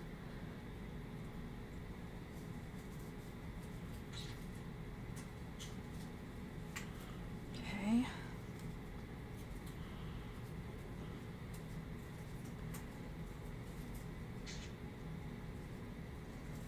Okay, and then dark again, and the middle. Very cool. Yeah, that's doing cool stuff. Then I'll go back to this front one, and then I'm gonna just add some lines. Go to this next one. Add some lines. Like, tell me that doesn't look pretty cool, right?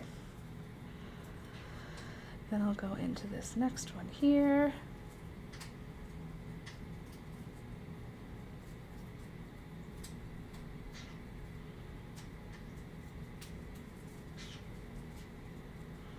Get my darker color.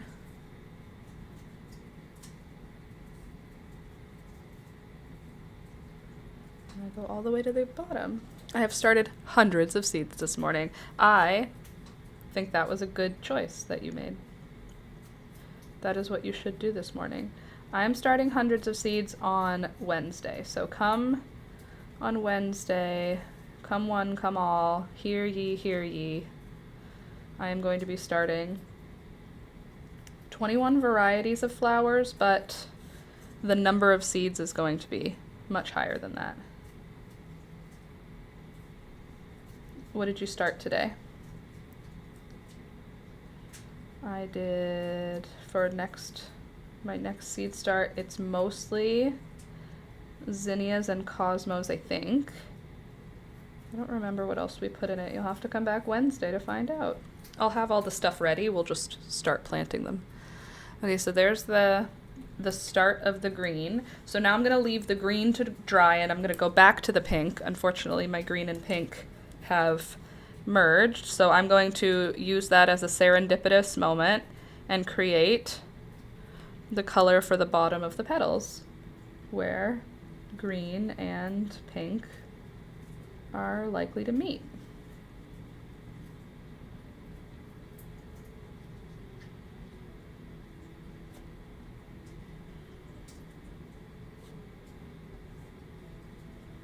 Okay, there we go. There's my shadows. I have shipped your seeds. Oh, have you shipped your seed stuff yet? I promise it's coming this week. Well, I don't promise it's coming this week. I promise it's going out this week. Please don't be mad at me. I would love to give you super good reasons for it. You know what, though? I did go away. I went away and visited family on an impromptu trip, and for these reasons, I think I'm innocent, and you'll just have to be patient. Okay. But I will definitely be sending them out shortly.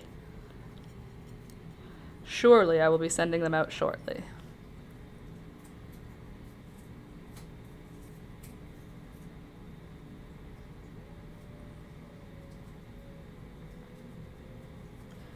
Okay.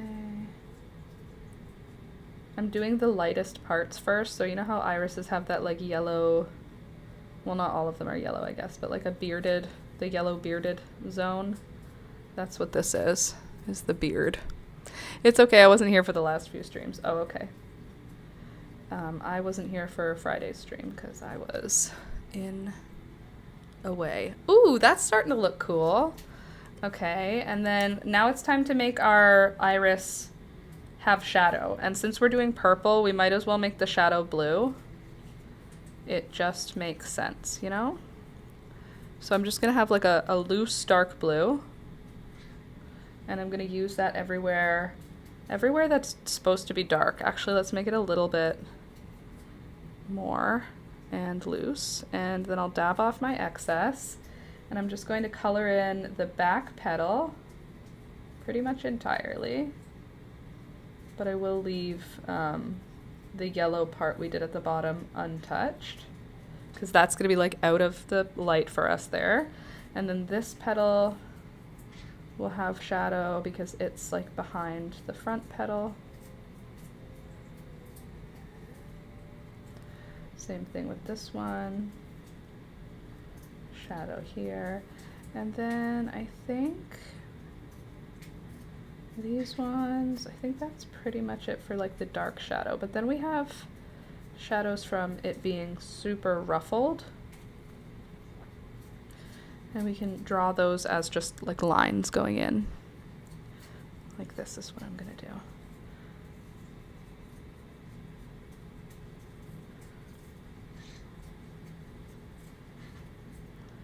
We're gonna make those ruffles more visible later, but this is gonna at least start to convey them, hopefully.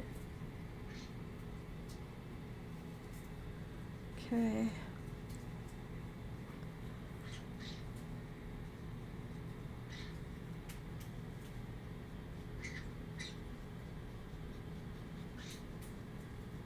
Okay. Hot biscuits, amaranth, and some of the blue butterfly seeds, right? Yes, please. Hot biscuits, amaranth would be amazing, and the butterfly peas would be so cool. I would love that. Okay, so there's our shadow, or at least some of it, and now we need to make our next purple.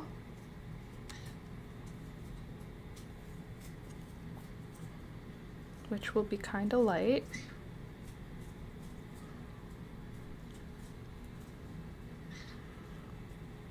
I really don't want to use too much at one time. Okay, and this can be shadows of that.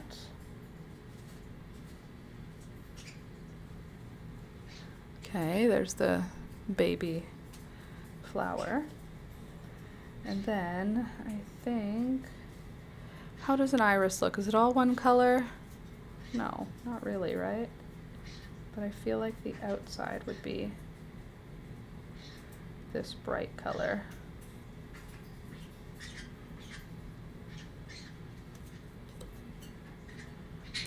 Hi, baby. Then I'll just add water here so it can bleed.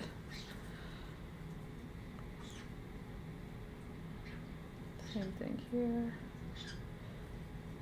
Lots of water. Hi, baby.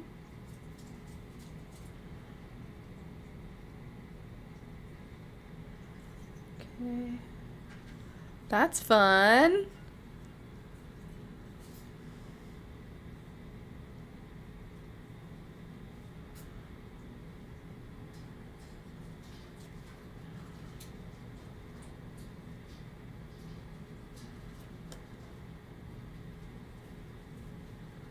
There.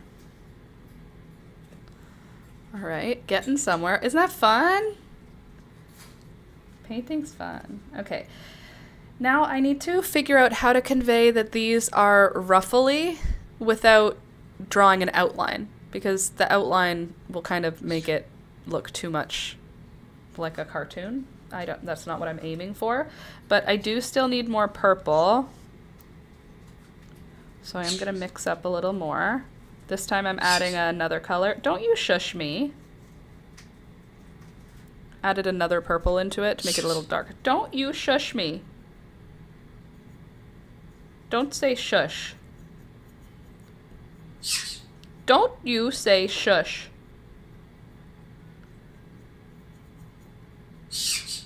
Don't you say shush to me, you troublemaker.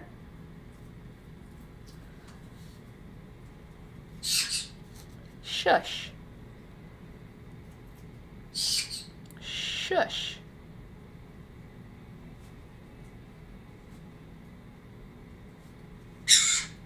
That's not shush.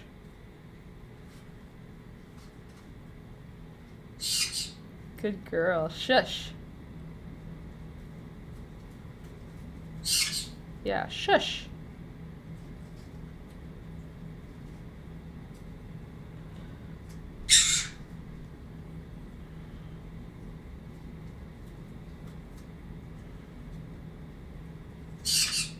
Good bird.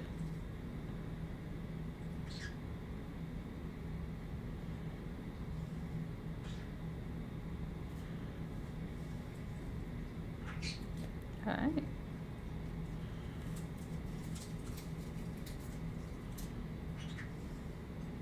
Ooh, that worked actually. That was a good. Hey.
By the way, I'm already done tomorrow's video.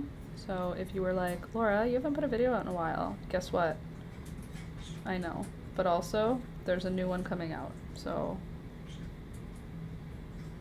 get excited. And it has every possibility of being a very good video.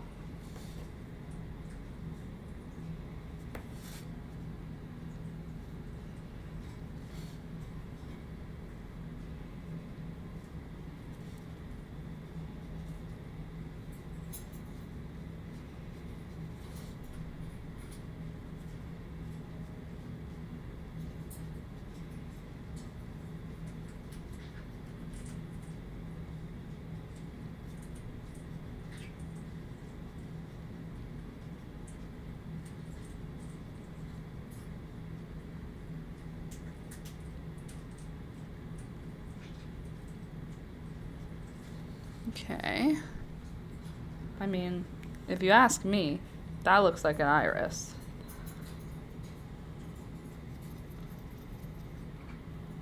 Okay, I made a little bit more of a bluey purple. I want it to be very, very like a weak wash, but I think I need this to be more dry before we add any more color to the flower. So I'm just gonna help it along a little bit there. Did you guys get up to anything fun on the weekend? I had such a nice time. I had a good little break.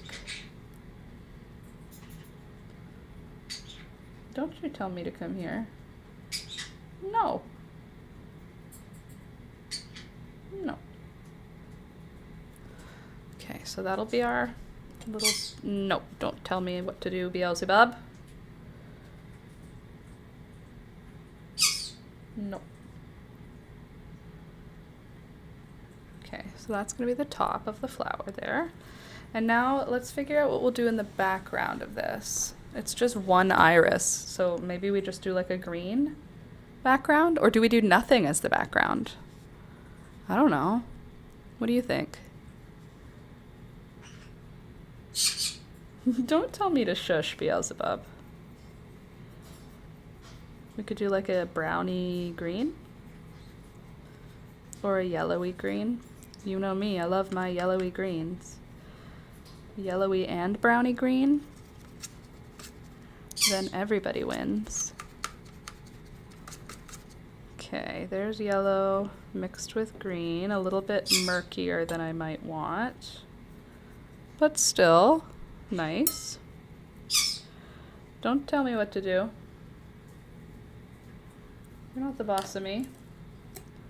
Okay, I just need a bigger paintbrush than that for this next part of the project. Gonna have my paintbrush.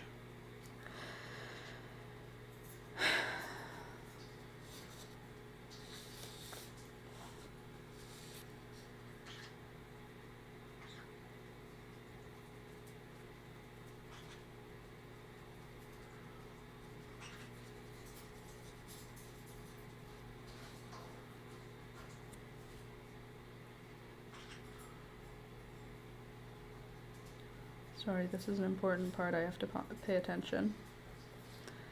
I'm gonna get this wet. And then I'll add paint.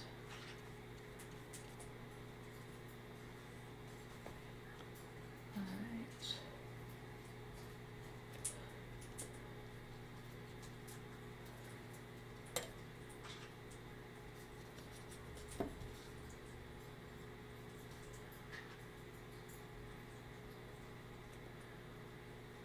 There we go. Sorry, I have to be looking at what I'm doing here, so I can't talk to you right now.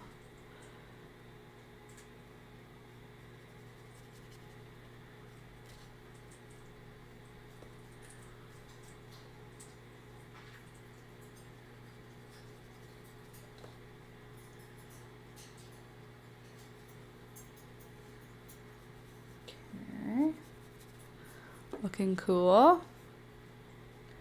I actually am now thinking about the blue butterfly peas and how cool that's gonna look with the sweet peas. Maybe I'll do my own gin. Like, I'll buy gin and make my own fancy, colorful gin.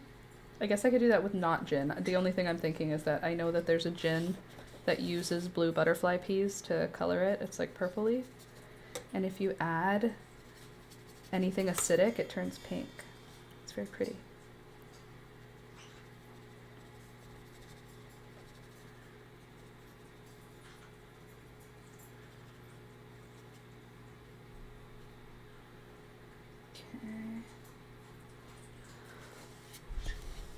Great.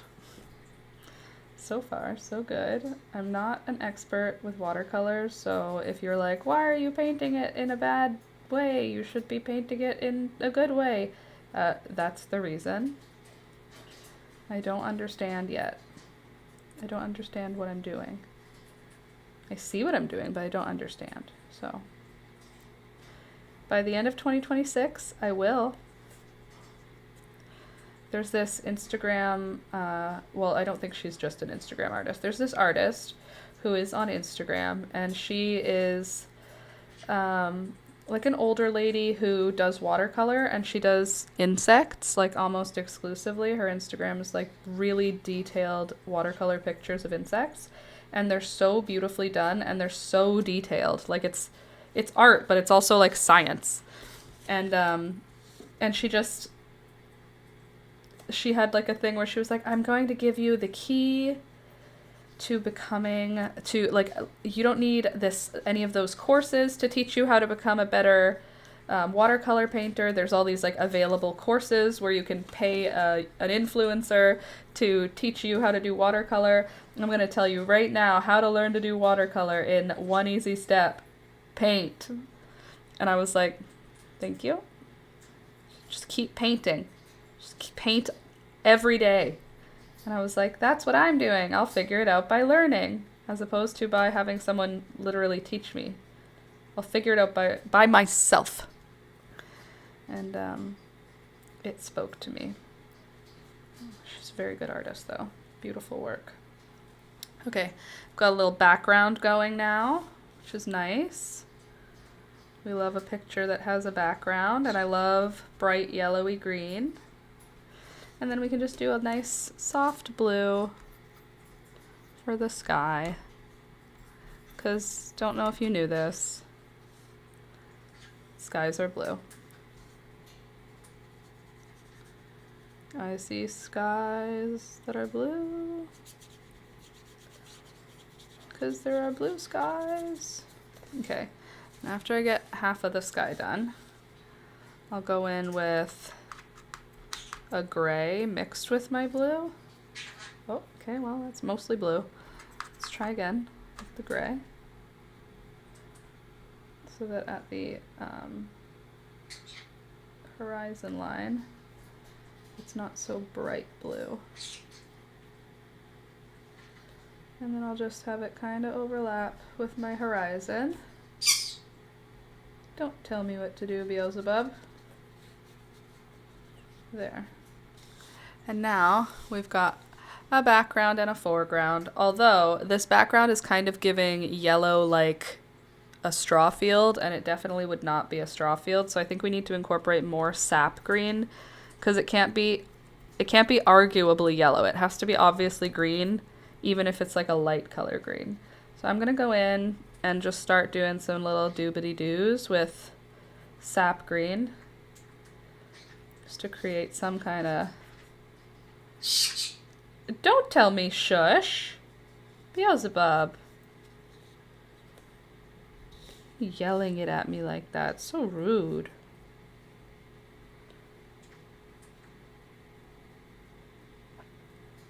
She knows I'm joking, by the way, in case you were like, you like it when she says shush, why do you tell her not to? Because she's playing a joke on me, and I'm playing a joke on her. Because birds are people too. There we go.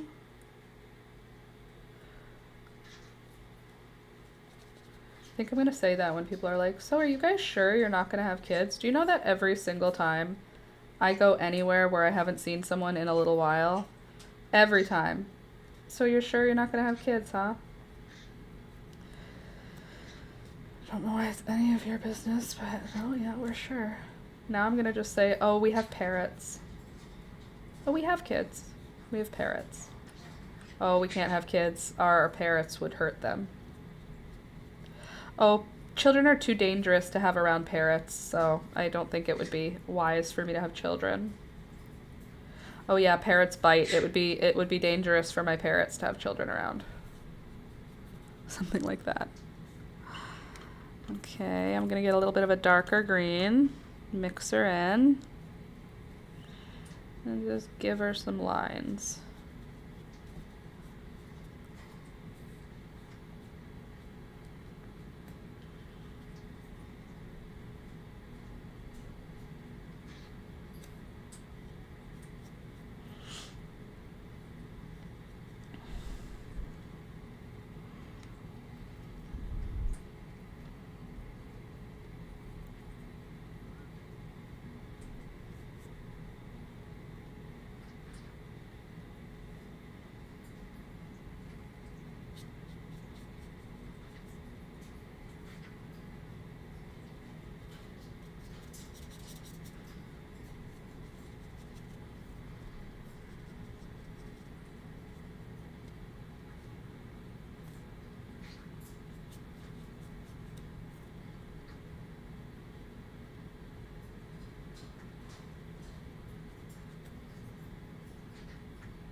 Okay, looking good. Darkening the green up in the foreground a little bit. Still really diluted, but I am adding some more water towards the bottom. Or more green, more darker greens.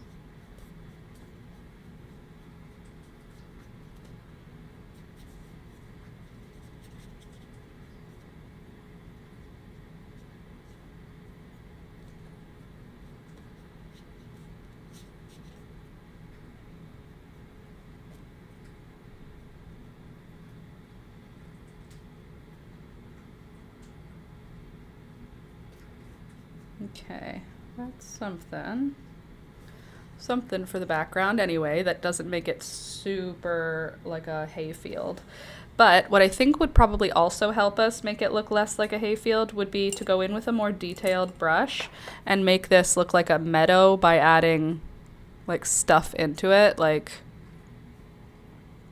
flowers. But I think first we're gonna have to add like dark green. So I'm gonna get dark green and I'm gonna mix it here with this bright green. And I don't know if I should do dark green and like a brown, maybe a little brown, just to dull it. I want it dark, but I don't want it to be like aggressive. Popping in to say hello. Wow, hair, Laura. Hey there, Deborah. Good morning. Nice to see ya. And yes, my hair is now brighter again.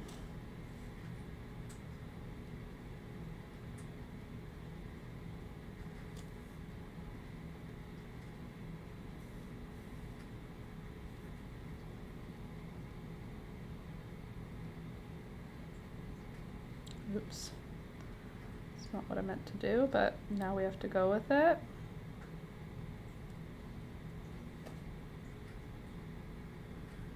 Some dark spots, I guess. It's fine. And on this side, same thing.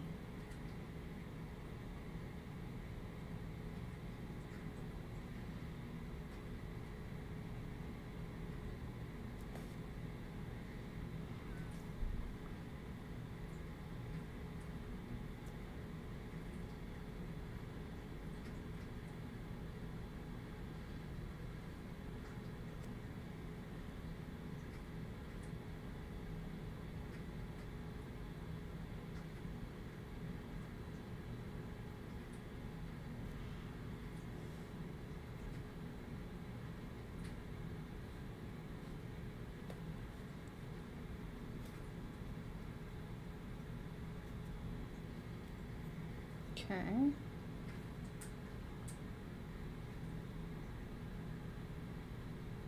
And now I'm going to go in with more dark green. So I'm going to add a little bit more dark green. And I think I'm not going to add any water. And I'm gonna do some like dry type brush stuff to try and make like grass type stuff. The page is like damp. It's not quite wet, but it's not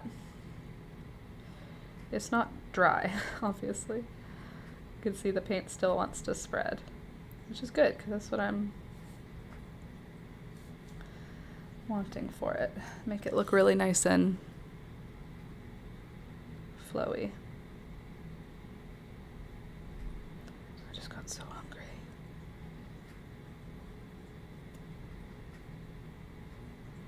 Okay, now I'm gonna do more brown. I'm gonna just mix a new color basically of like a darker brown, brownish gray, just for some extra bits. I'm also gonna do a bunch of like individual leaves once I get. My hubby likes when women mess with their hair. I'm not brave enough for dyes. Beautiful iris, thank you. Yeah, my partner also likes when I mess with my hair, but I asked him, should I grow out the rest of the pink and just go back to having brown hair? And he said, no. And I said, okay. And then bleached it again. I had just bleached him a few days before. So I was like, I had the bleaching itch, the itch to bleach my hair. And I was like, maybe I should check. Do I even want to have bleached hair anymore? And then he said, yeah. And I said, okay. Thank you for your feedback. Okay, so there's my little field.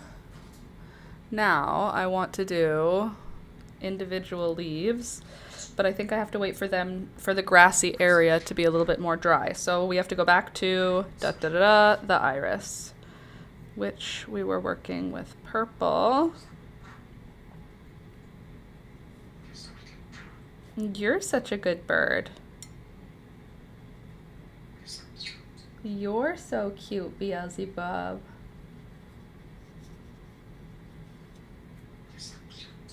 You're so cute. You're so cute.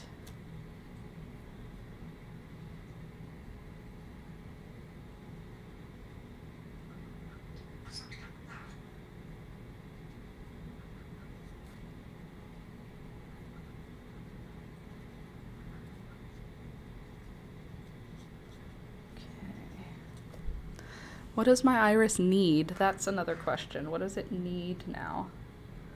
I feel like it needs stuff still. Kind of want to go with more pink on the midsection. Don't know if it's a good idea or not, but that's what I'm feeling. I feel like right here, there's like room for pink.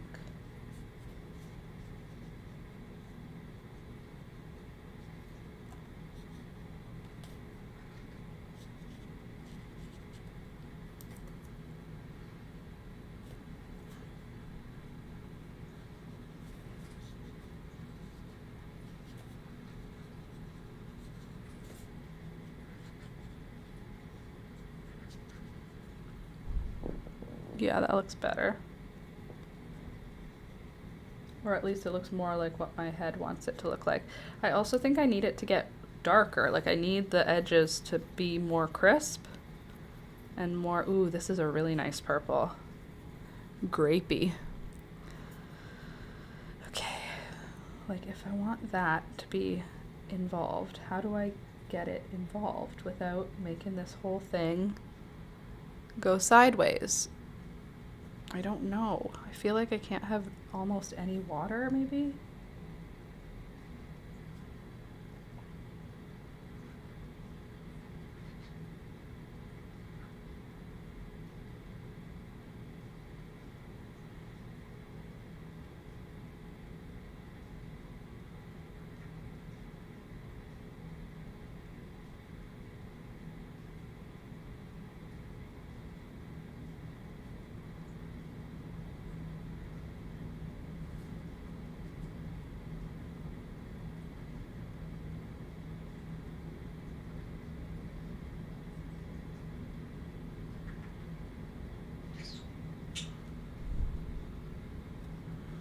Yes, pink.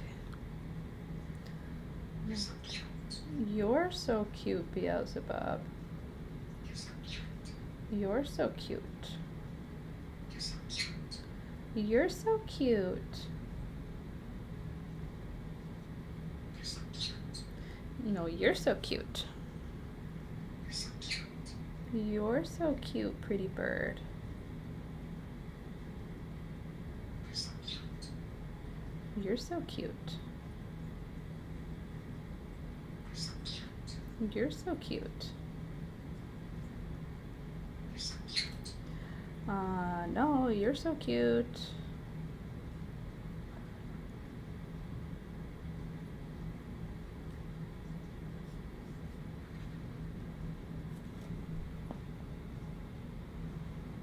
I don't know how to make it. You could always use a hairdryer to dry the paper if you need to do details. Yeah, I think I'm gonna have to do that, but I don't know what is missing. That's the problem with all of my paintings.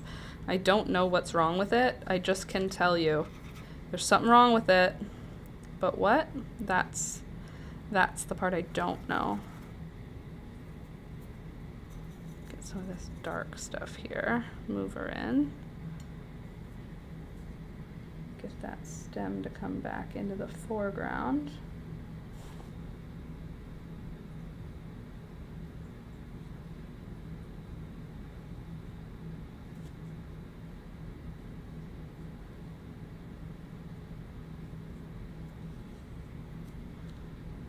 Still feel like I want that green in the middle.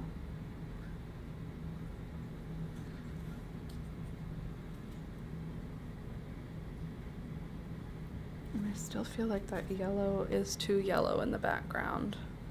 Maybe I'll go over it with a bit of like a blue wash or something.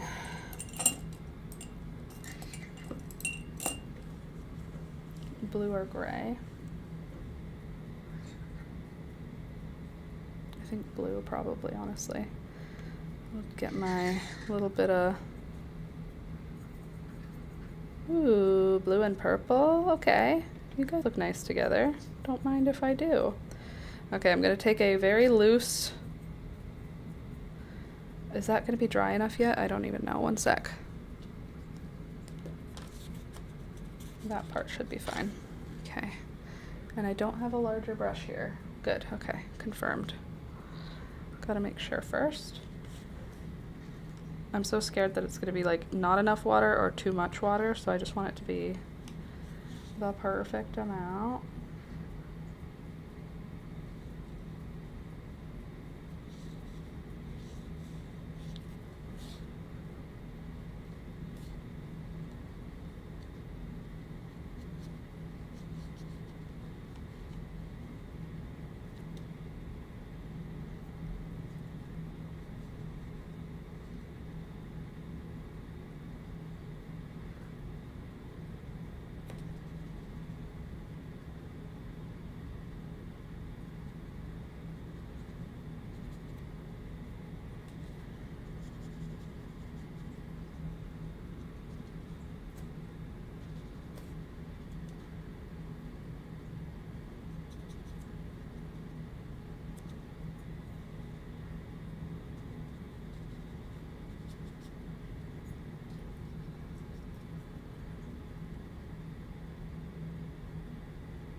I think I like that better.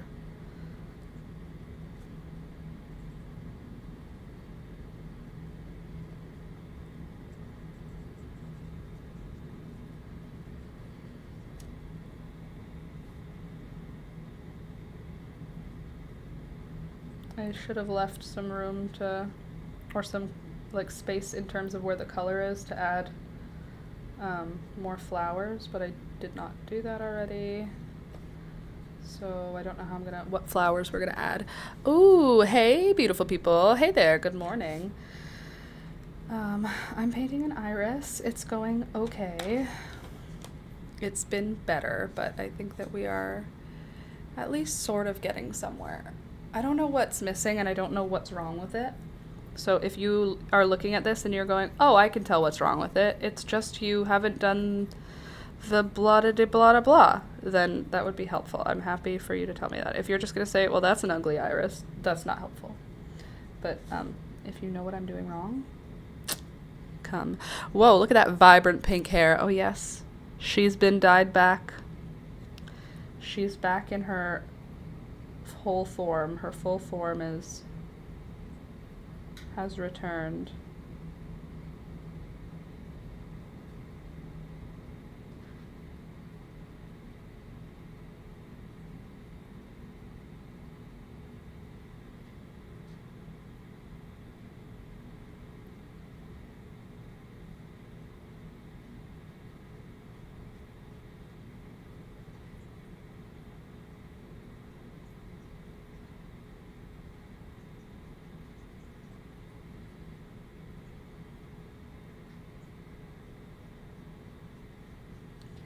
So there's my first detail thing. I think it looks great. Thanks, Candace. Appreciate you. Okay, this part I have to pay attention for a sec, so I'll be right back.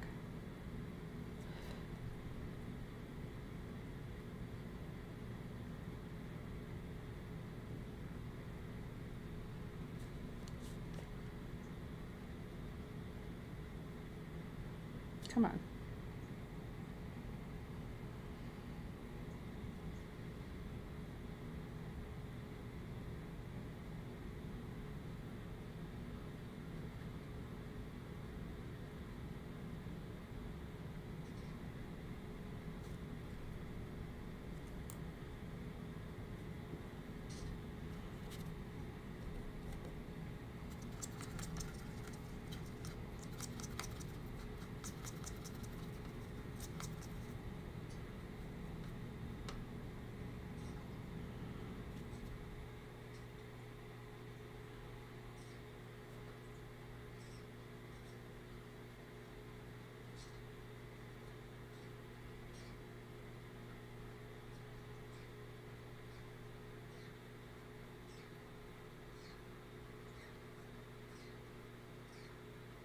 What are you singing about, Beelzebub? I hear you singing. I think it looks like a happy iris in a spring field, a stark contrast to my dreary outside. It's beautiful and sunny today, but it is cold here. What do you mean out? You're already out, Beelzebub. You're already out. You're so cute.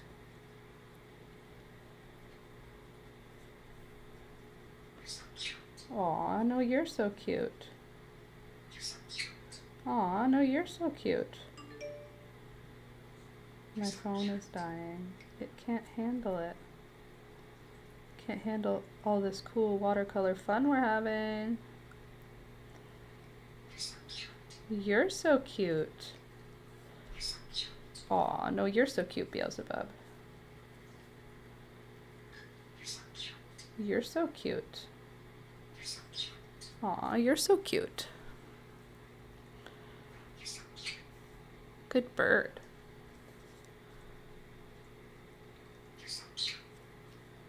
Thank you.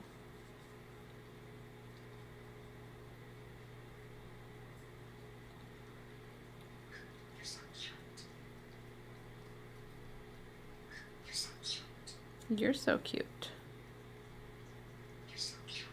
Aw, thanks, Beelzebub. You're so cute. You're so cute. Aw, thanks, baby girl.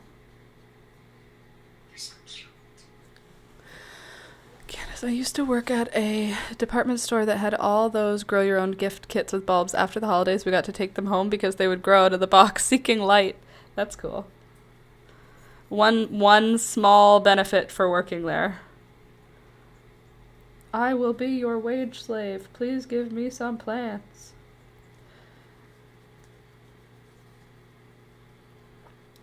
And the world keeps turning. Isn't that weird though?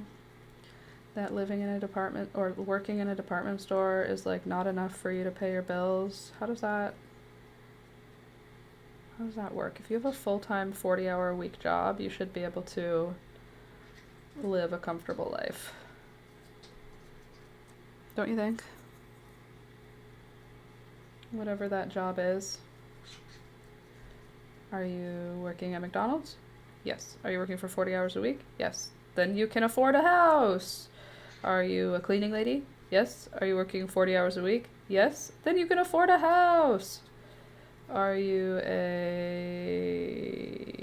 I'm trying to think of another thing that people would be like unable to afford a house working in. I mean, most jobs now.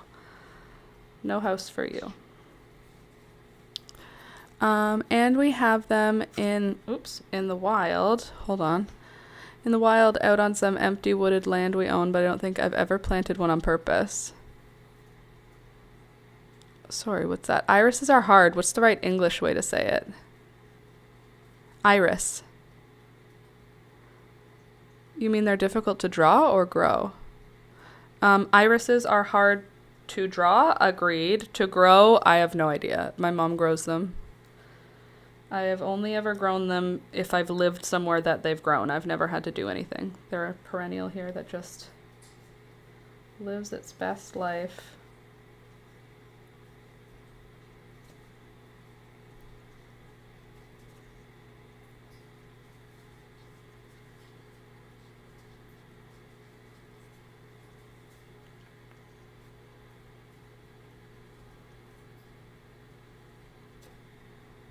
Oh, big stretch, Toby. That was a nice stretch. How you feel after that? I just saw him stretch so good, he probably went deaf for a second after, you know? You know those stretches? Where you like come out of it like you just experienced a flashbang? Looking around. Love that. A real good stretch, you know the ones. I think it could use a little more pink to like brighten it. I have this highlighter bright pink, but I think we can tone it down with purple while still getting the benefits of the highlighter. Are you in top chat or all chat? Oh, I'm on top chat. Sorry. Am I missing people's chats? Hi, Laura. Hi, Sharon.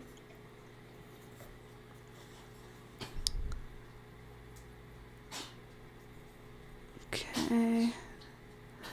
Loved watching you paint. It's looking fantastic. Gotta run. Have an awesome day, everyone. Bye. Have a great rest of your day, Deborah. Thanks for stopping in.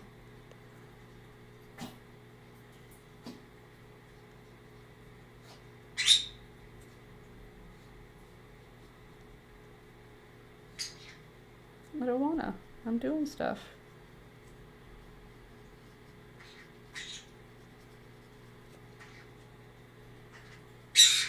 Hey. It's not very nice, Beelzebub.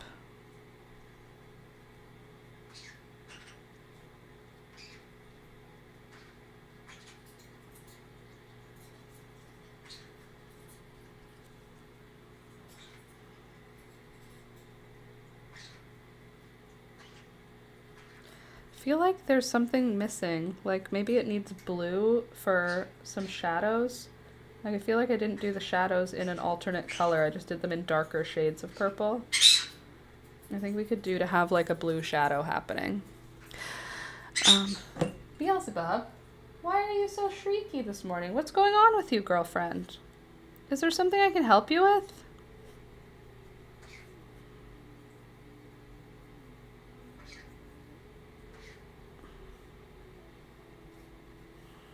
Maybe I could just mix it with a little purple, just to be safe.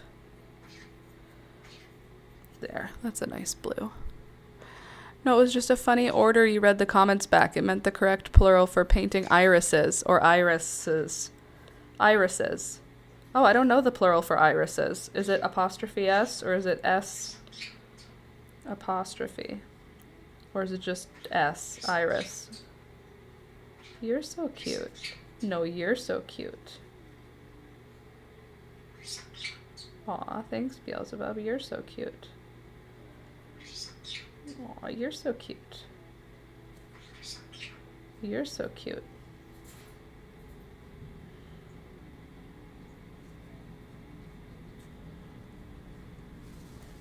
Yeah, blue. It needed blue.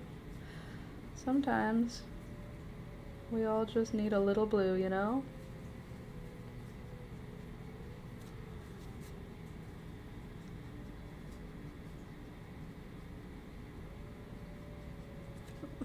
Toby, I just called him Thunder. Toby, what are you doing? Wandering around.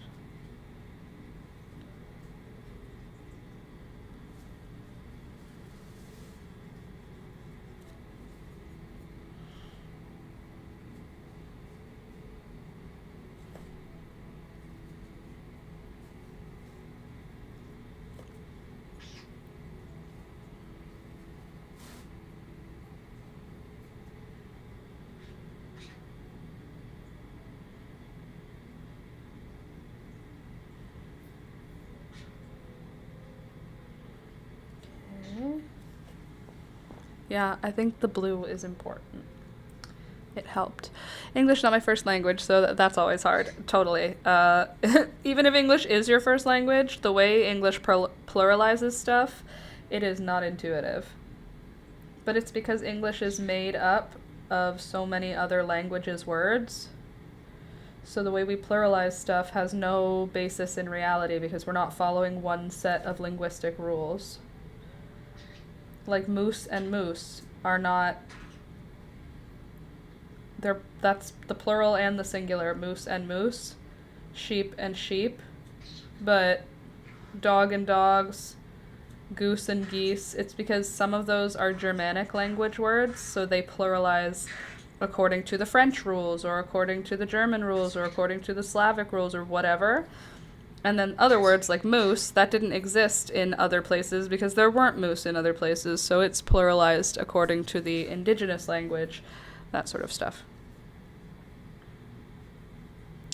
I think it's very interesting when you learn about words like that, and it's like, oh, that makes sense as to why our language is so not usefully organized. It's not organized in a way that's supposed to be helpful to the learners. One of those languages that I'm glad I learned as osmosis and not by having to learn it, because I don't think it would be very fun to learn English. Like, yeah, you could get the basics down probably, but like some stuff that we say is just wild and doesn't make any sense if you don't know the nuance of it all.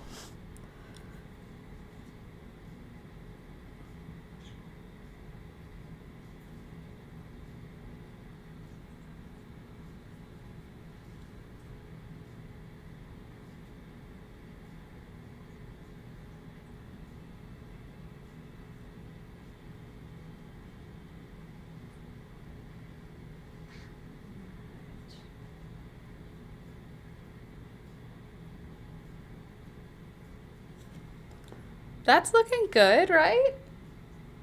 Okay, now I think I do want to do a little bit of blue, like somewhere on here, maybe like right after the yellow.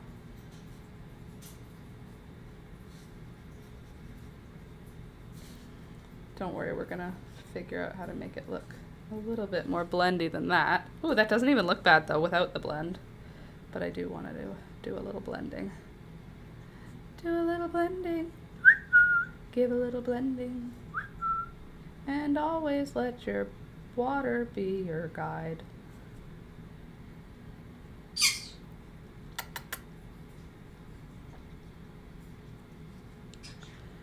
I don't want to come there. I don't want to. I don't want to. You come here if you want to come here. Not today. No, thank you.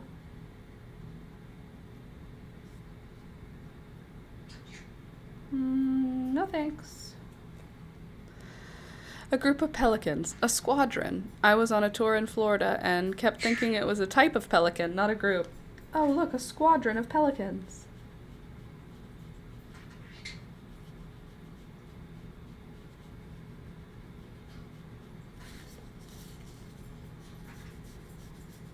A murder of crows.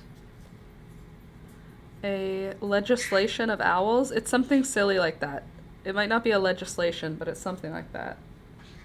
A predicament of owls, or a legislation, a regality of. There's a word for the owl, a group of owls, and it is silly. A parliament. Is that what I said? A parliament of owls. That sounds. Parliament? Either way. Group of owls has a name also.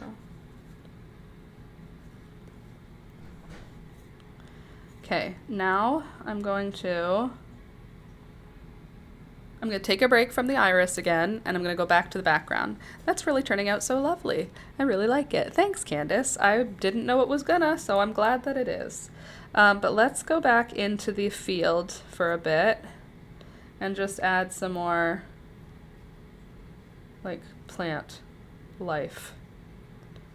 Doesn't have to be anything special or detailed because it's supposed to be a watercolor, but I just want it to have more going on in the back than just like a gradient.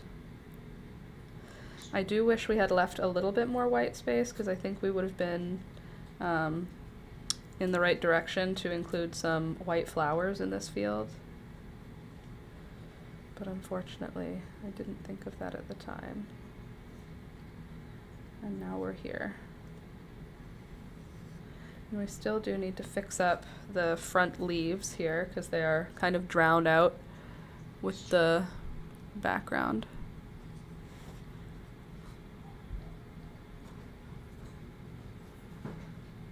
Hey, honey. How's it going? Good, how are you? Good, how are you? I'm great, thanks. Could I ask you maybe a favor for What? me? Do you think you could make me a cup of coffee? It's okay if I you... don't think it'll be warm, unless you want me to do a whole new pot. No, but it might still be warm. Neither of us have been taking from. Thanks. Oh, also, you can have the other pastry item. Oh, you can have it. I took a bite. I don't want it. Okay. I want the strawberry shortcake.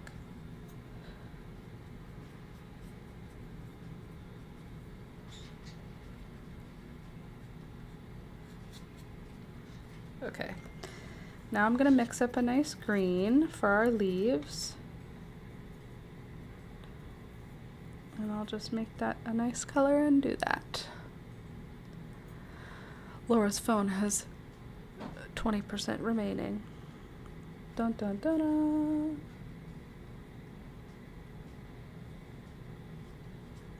I just looked up and saw the time. I see none of you thought to tell me that the hour had come. I see. All right. And all right.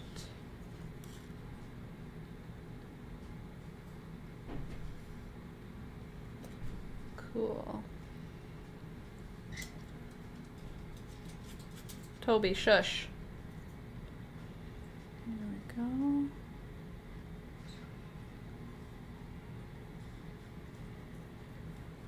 That looks a little bit nicer. Okay, now I want to do an even darker green.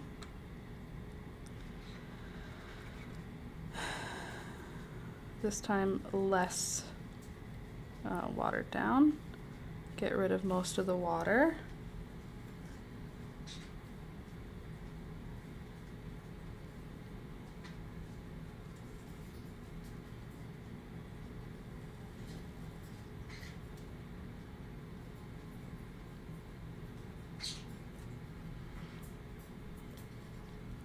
Time is but a construct. Thank you. You're right. What is time? Who are we? Why am I here? Why am I anywhere?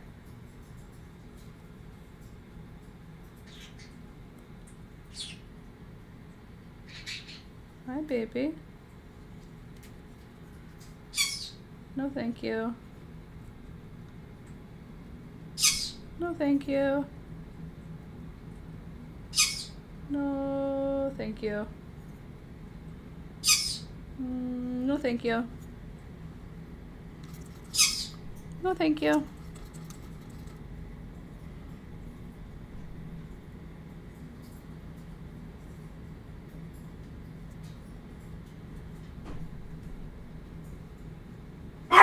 Kobe, shush. It's just Alex. Relax.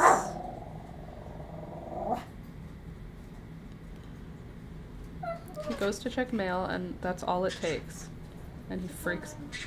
Oh, my baby!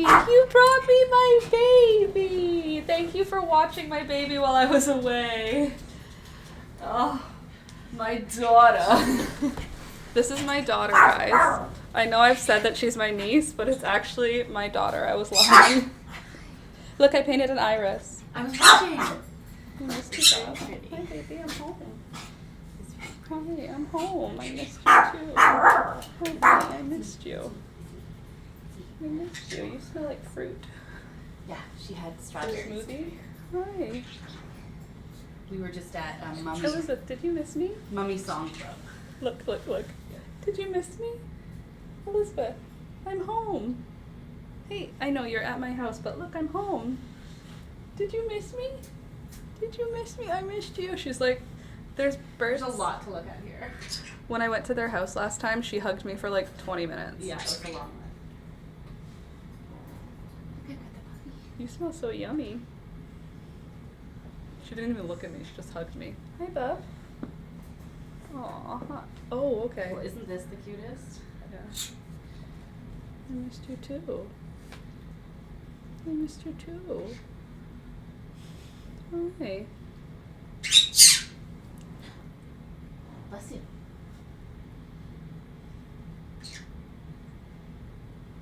Hi. Hi, honey. Hi. Oh, you sweet baby. I love you so much. Hi. I missed you. Laura's phone has 5% left. Okay, I have to leave, everybody. I've had a really good time, but there's a baby here that needs me. I don't know if you... Oh, God. Look, she missed me. Is she tired or does she just miss me? Both. Okay, no, she missed me. She's not tired. She's so sweet. Okay, I love you guys so much. It was really fun hanging out today. I hope you enjoyed yourself. If you did, please click the thumbs up button. Ew. Please click the thumbs up button, and I will be back tomorrow with a new tutorial. It's going to be amazing. You're going to love it. And I also have live streams every Monday, Wednesday, Friday from 9 a.m. until 12 p.m. or 12:19 p.m. if no one tells me that the time changed. Love you guys. See you next time. Okay, bye.